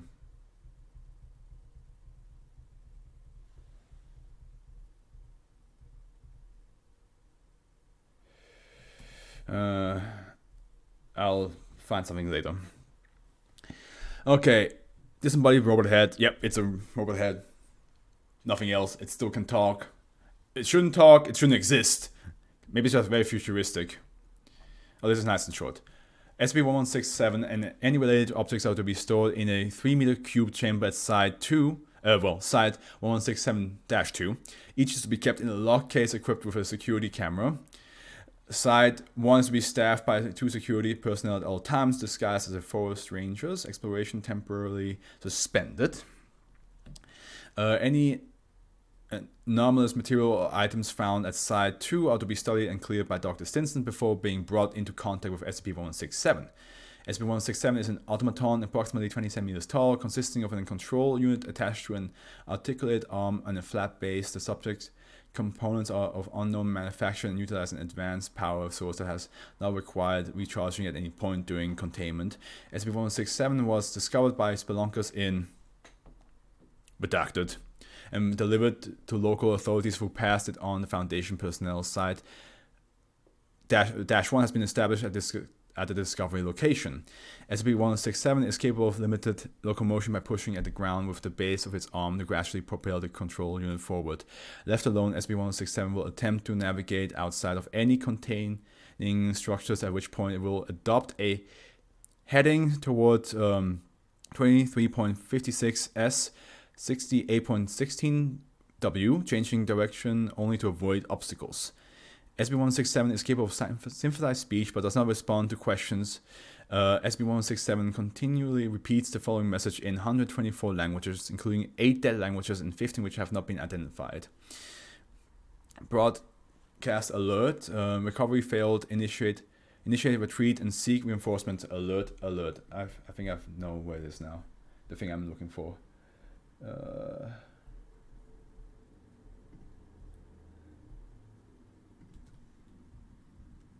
Oh, I thought I know where it is. Where did it go?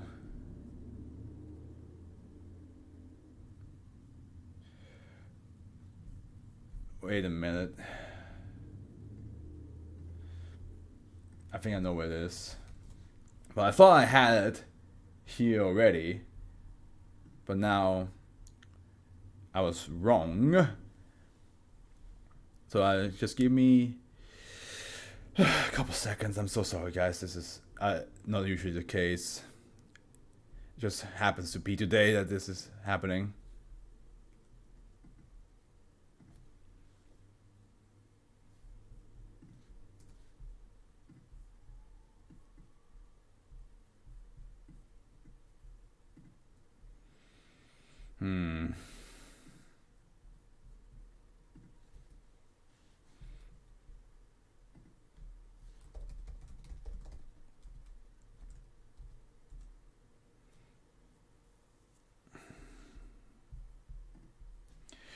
Okay, let's finish this. It's broadcast alert, recovery failed, initiate, retreat, and seek reinforcement, alert. If a nearby person speaks approximately 5 full sentences of a specific language, SB1167 will use that language exclusively until the person leaves the immediate area. Between each repetition, SB1167 will produce a 1-second burst of static. The sound is identical each time, but has yet not yielded any meaningful information. SB1167 was delivered to multiple testing sites and placed on the ground to track movement over 100 meters. Information was used to triangulate the subject's possible destination. A research team was sent to the location, which is in the vicinity of the Montarguay crater in Chile. Initial survey yielded no anomalous discoveries. SB1167 was delivered to the site and placed upon the ground. SB1167 scanned the environment before speaking. Scan complete, conveyance missing, maintain location and wait reinforcement. -2 has been established for further study and excavation of the target location. Several anomalous objects have been located and presented to SB1167 to produce additional messages.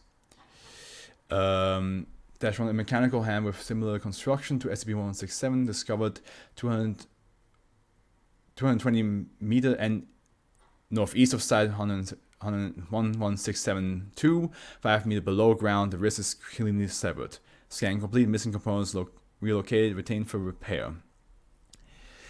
Unnatural scouring of a -2. Okay, so that's -1, -2. Unnatural scouring of a section of bedrock measuring 150 meters times 1 meter, discovering 1 kilometer northeast of site 2, 8 meters below ground. Sample acquired.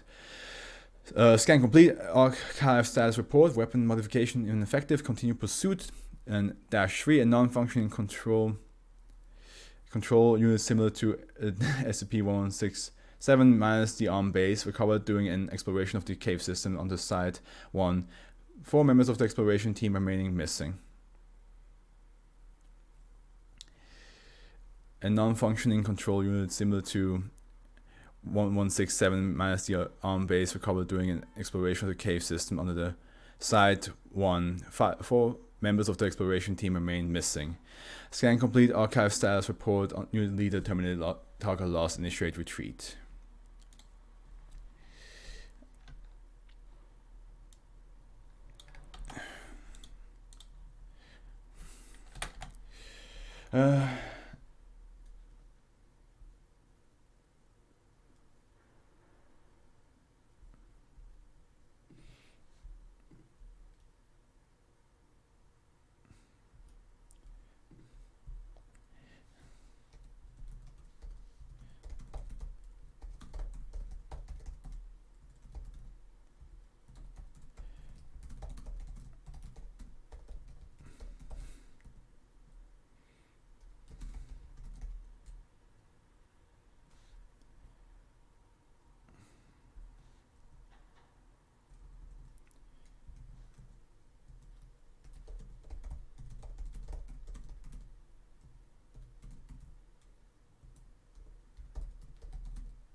God, I'm so sorry, guys.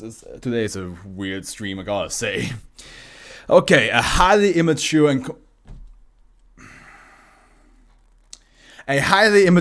and completely unofficial parody. So it's supposed to be a parody that should not exist. Nobody filmed it, nobody drawn it, nobody sang it, nobody written it, but it exists. And maybe it's a parody of the Foundation. It's making fun of the Foundation. Maybe that's what it is. Oh boy, I can see a bunch of things popping up now. Wait, what is this? Oh, okay, so it jumps me down here. That's weird. Safe. SCP-1168 is stored within a hermetically sealed containment unit in Sector 19. Personnel assigned to Sector 19 must not fit Profile Alpha 168, see Addendum 1, or Profile Beta 168, see Addendum 2. SCP-1168 is a copper sculpture identical to the work's statue of Theseus by Georgius Vitalis with the following deviations. Okay, so it's a statue. I should have thought about that. Of course, you can make parodies of statues. Dating indicates it was created at least years after the genuine sculpture.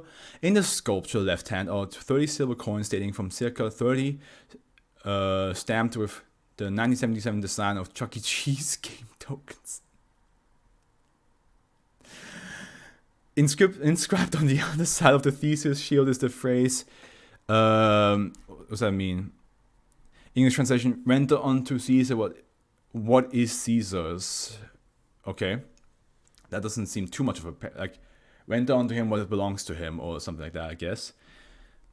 But it could also be like, what is Caesar's? Like, what, who is he? Inscribed on the inner side of Theseus' shield is the phrase, sic domito savium postavit corporatis from Catullus 64.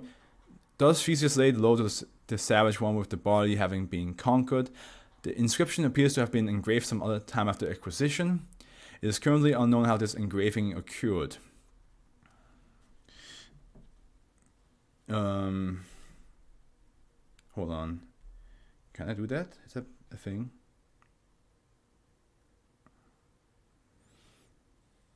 If I go to here, where is it?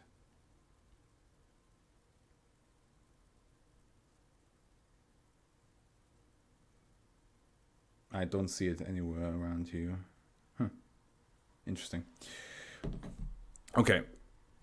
SCP-1168 displays no anomalous properties while inactive. The object activates whenever 170 or more meters of yarn is placed into the sculpture's right hand. Yeah, because Theseus was the one who slayed the Minotaur.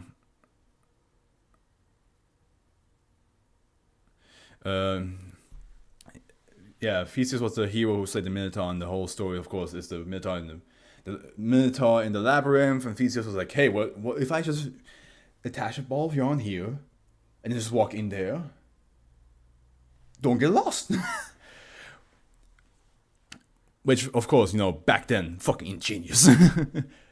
Nowadays, everybody would have done something to do this, to like not get lost. SCP-1168 closes its right hand around the yarn. The yarn is analyzed by anomalous means and the object enters a pending state. When SCP-1168 is in its pending state, it will appear inactive until a human subject fitting Profile Alpha 168 or Profile Beta 168 enters SCP-1168's radius of effect, which is the radius of this area equals to the length of yarn activating SCP-1168. When a human, so 170 meters, right? When a human subject fitting a Profile Alpha 1168 or enters SCP-1168's area of effect, SCP-1168 will unclench its right hand and move its right arm to the point its tertiary finger in the direction of subject for at least 5 seconds. The time is equal to the length of string in meters divided by 34. After which it will return to its pending state. Subject is subsequently designated -1. When a human subject fitting Profile Beta 168 enters SCP-1168's area of effect, SCP-1168 will move its left arm to point 2 fingers in the direction of the subject for at least 10 seconds. The time is equal to the length of string meters blah blah blah.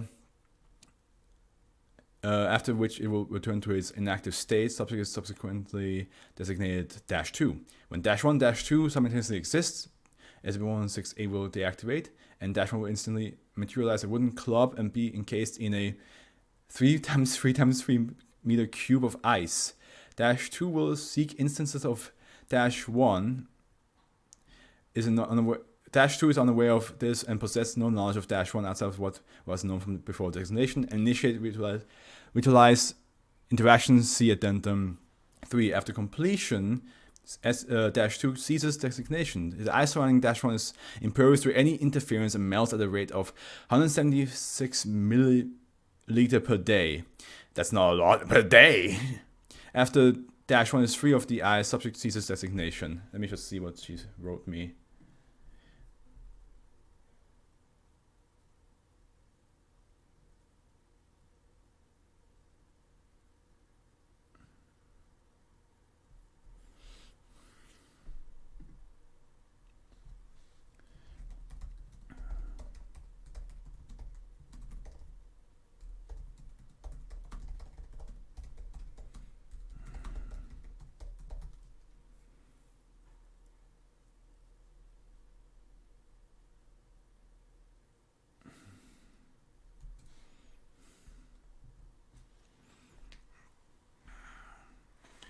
And then one document, one profile. Okay, profile alpha 1168 subject have public records of any of a list of sex crimes. See a document alpha for 1168 for a list of currently known crimes which fulfill the criteria. But it doesn't. There's no documents. Document 2, profile beta subject have blonde Caucasian man aged 15 to 18, all subject are in the junior year of high school. Is that, how old was Theseus when he did his, because I know he's supposed to be a blonde hero, right? But how old was he when he vanquished the, come on, how old was Theseus when he killed the Minotaur?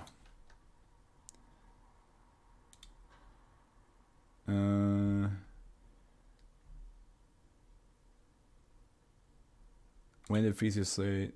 No, how? Come on.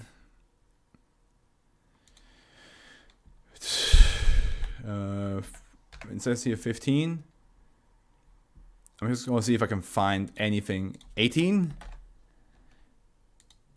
Like, I assume he was like a super young age, and that's why he's like. I think that's why like it's important to.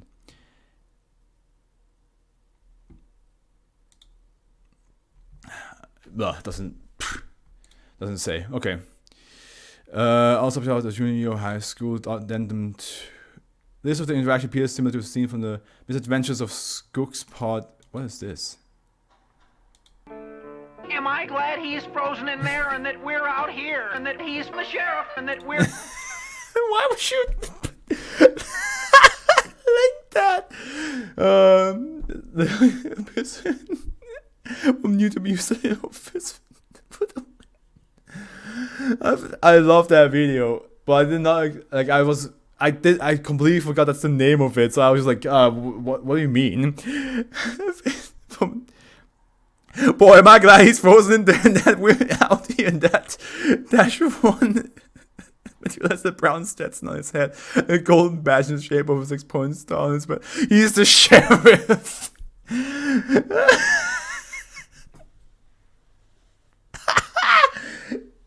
Oh my god. I can see why it's an immature parody. It's Theseus, the slayer of Minotaur, transforming a guy into ice. Into an ice cube, and the other guy just goes like, man, am I glad that he's frozen in there and then we out here, and then he's the sheriff and that we're frozen out here and that he's in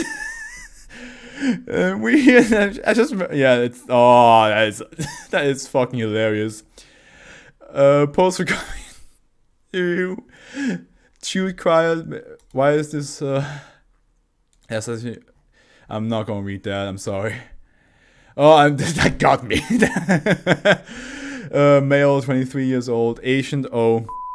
On 2000, SCP-1168 was on public display in the Syntagma Square in Athens, Greece. It is currently unknown when SCP-1168 replaced the original sculpture. According to eyewitnesses' account, the interview subject approaches SCP-1168, after which the object in an active state and selected -1-2 from nearby individuals. Interview subject was taken into custody by police along with 11 other witnesses. Begin log 350, by the way. I'm just gonna ask you a few questions. Okay. Your name is Stuart Cried, correct? Yeah. Wait, okay, other way around. Your name is Stuart Cried, correct? Yeah.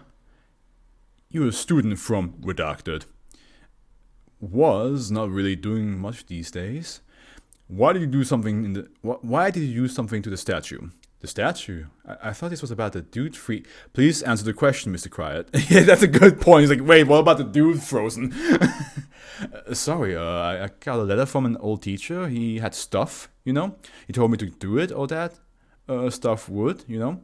Stuff would be aired. We sent some letters back and forth. I was asking how he'd know. He dodged it by saying he had friends in the area. Do you still have these letters? I only got a few left. I took to burning them after.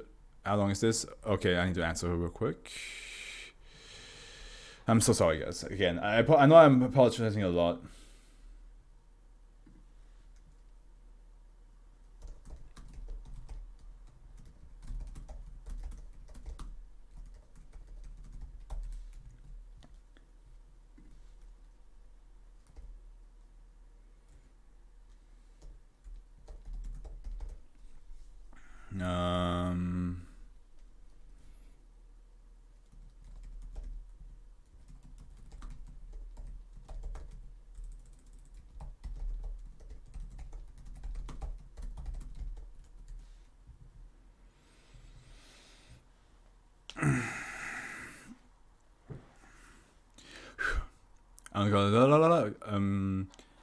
That won't be necessary, thank you. After bit about I read on Mr. Creator's home after interview, discovered letters confirming correspondence with said teacher.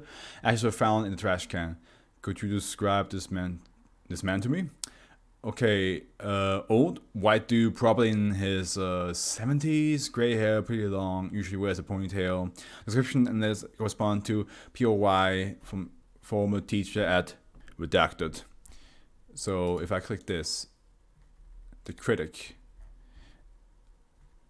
Again, not gonna read that. Do you know why he wanted to place the yawn on the statue?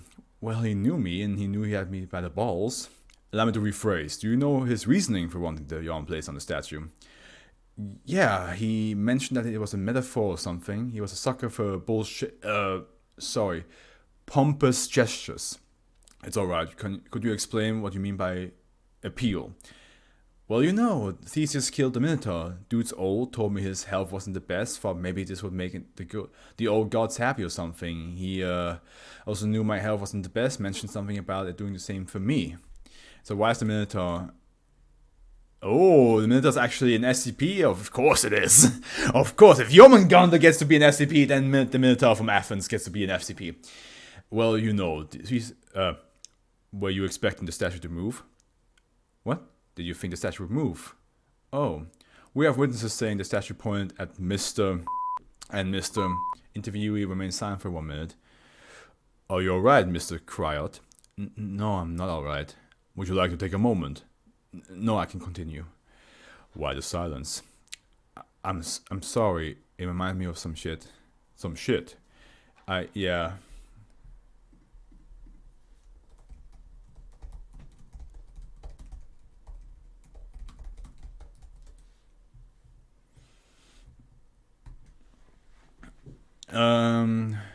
Wait a minute.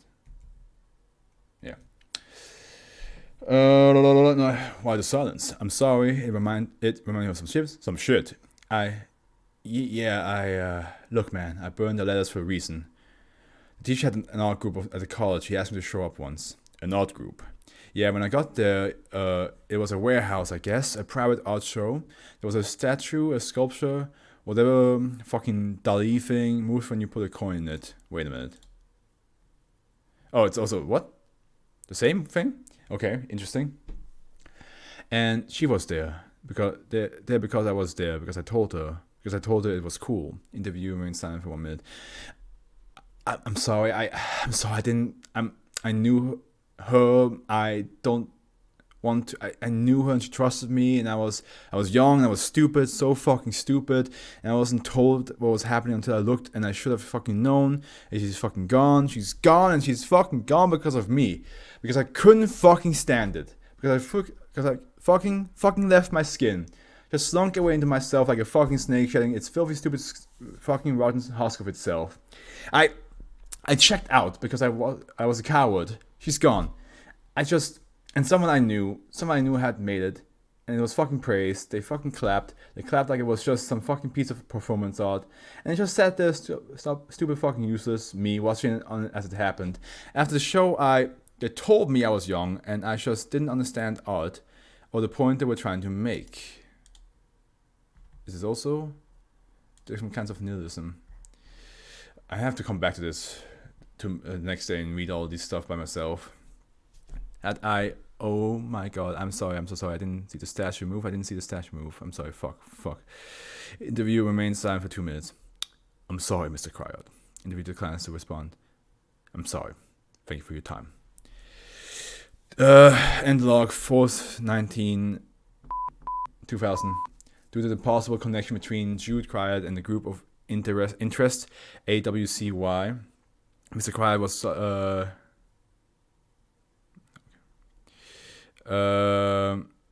which failed to Mr. was subject to further investigation, which failed to garner any useful intelligence. Mr. Cried was administered a prophylactic Class B amnestic to suppress any knowledge of SCP-1168, SCP-1800, and AWCY. It is unknown whether Mr. Cried had knowledge of any further groups of interest. Why is there so many gamers against weed? I know about them. I already read them.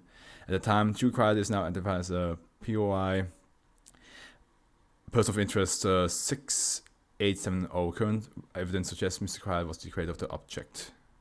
Was the creator of the object? Okay. That was crazy.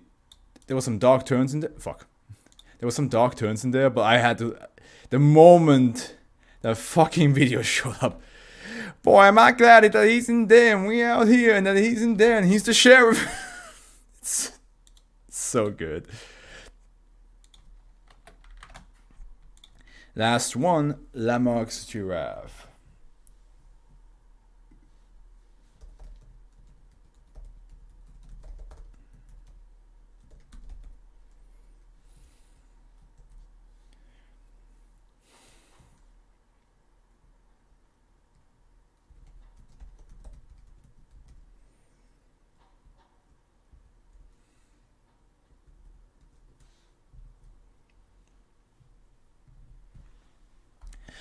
Death chamber, death chamber, death chamber.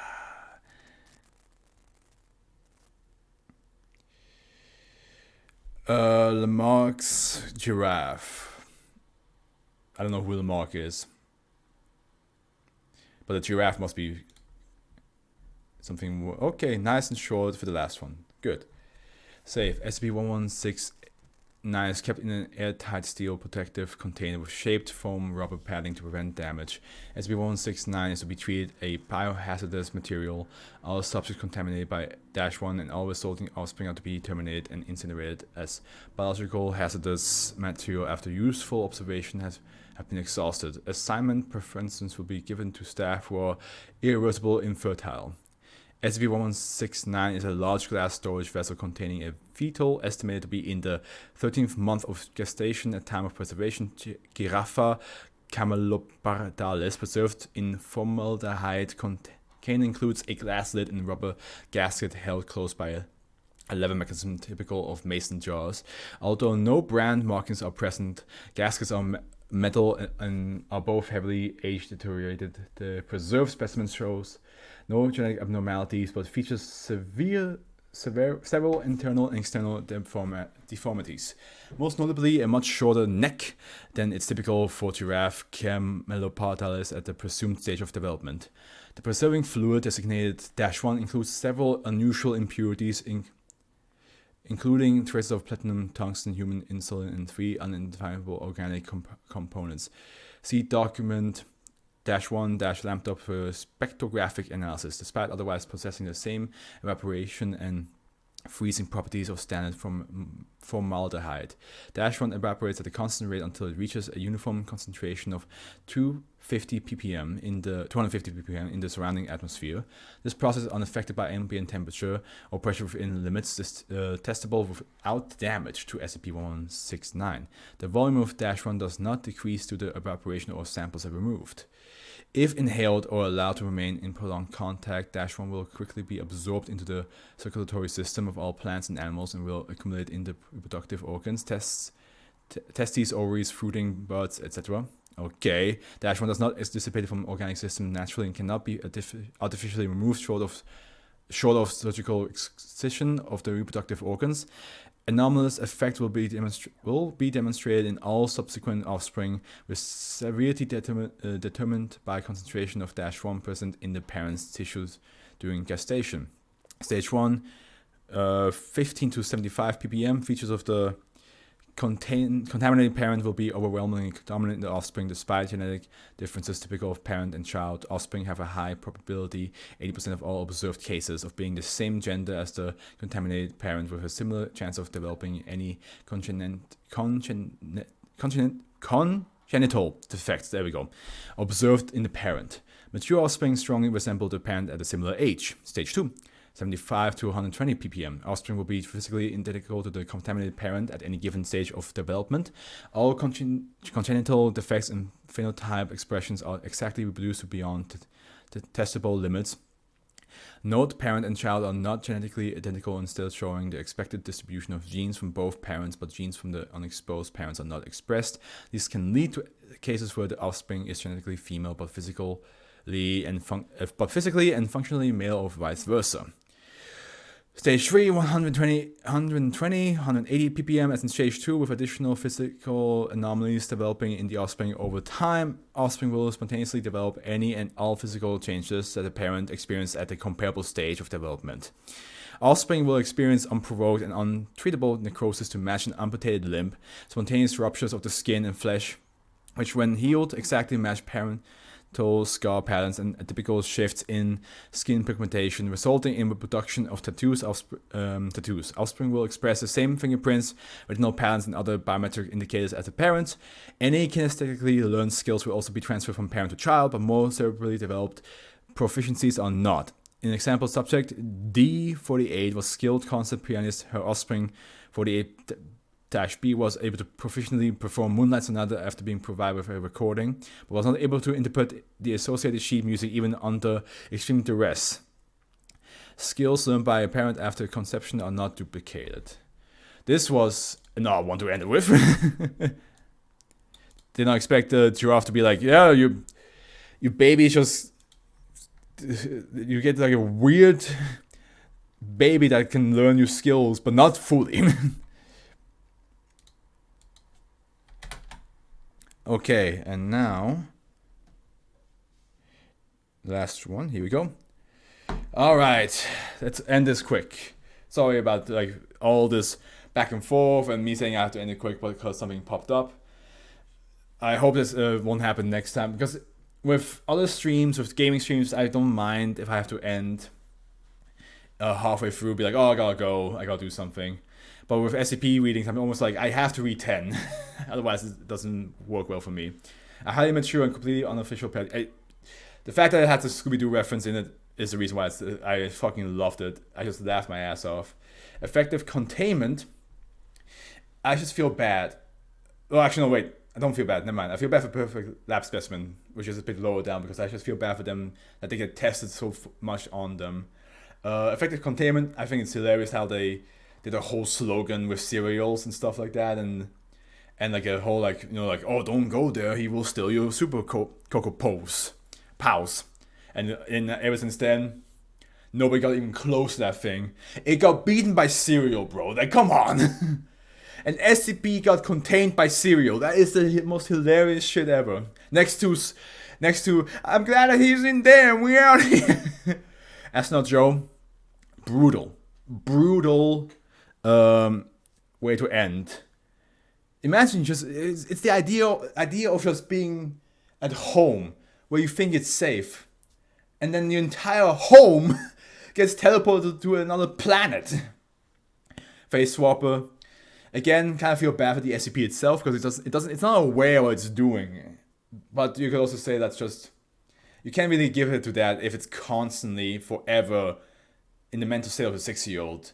Then after a while, you just be like, you have to teach it what it's doing, and if it still doesn't understand, or it doesn't want to understand, then there's something else behind that, you know. And echoing epitaph. I mean, sometimes you just want to go out with a choir, don't you? With an acapella. Minus level. It's a video game. I'm surprised none of the SCP Foundation members ever found that out. It's like, wait a minute, of course. It's like a classic video game, like where you have to, where you fall off the map. How to book, pretty useful to some extent, until it makes you want to drill into your head.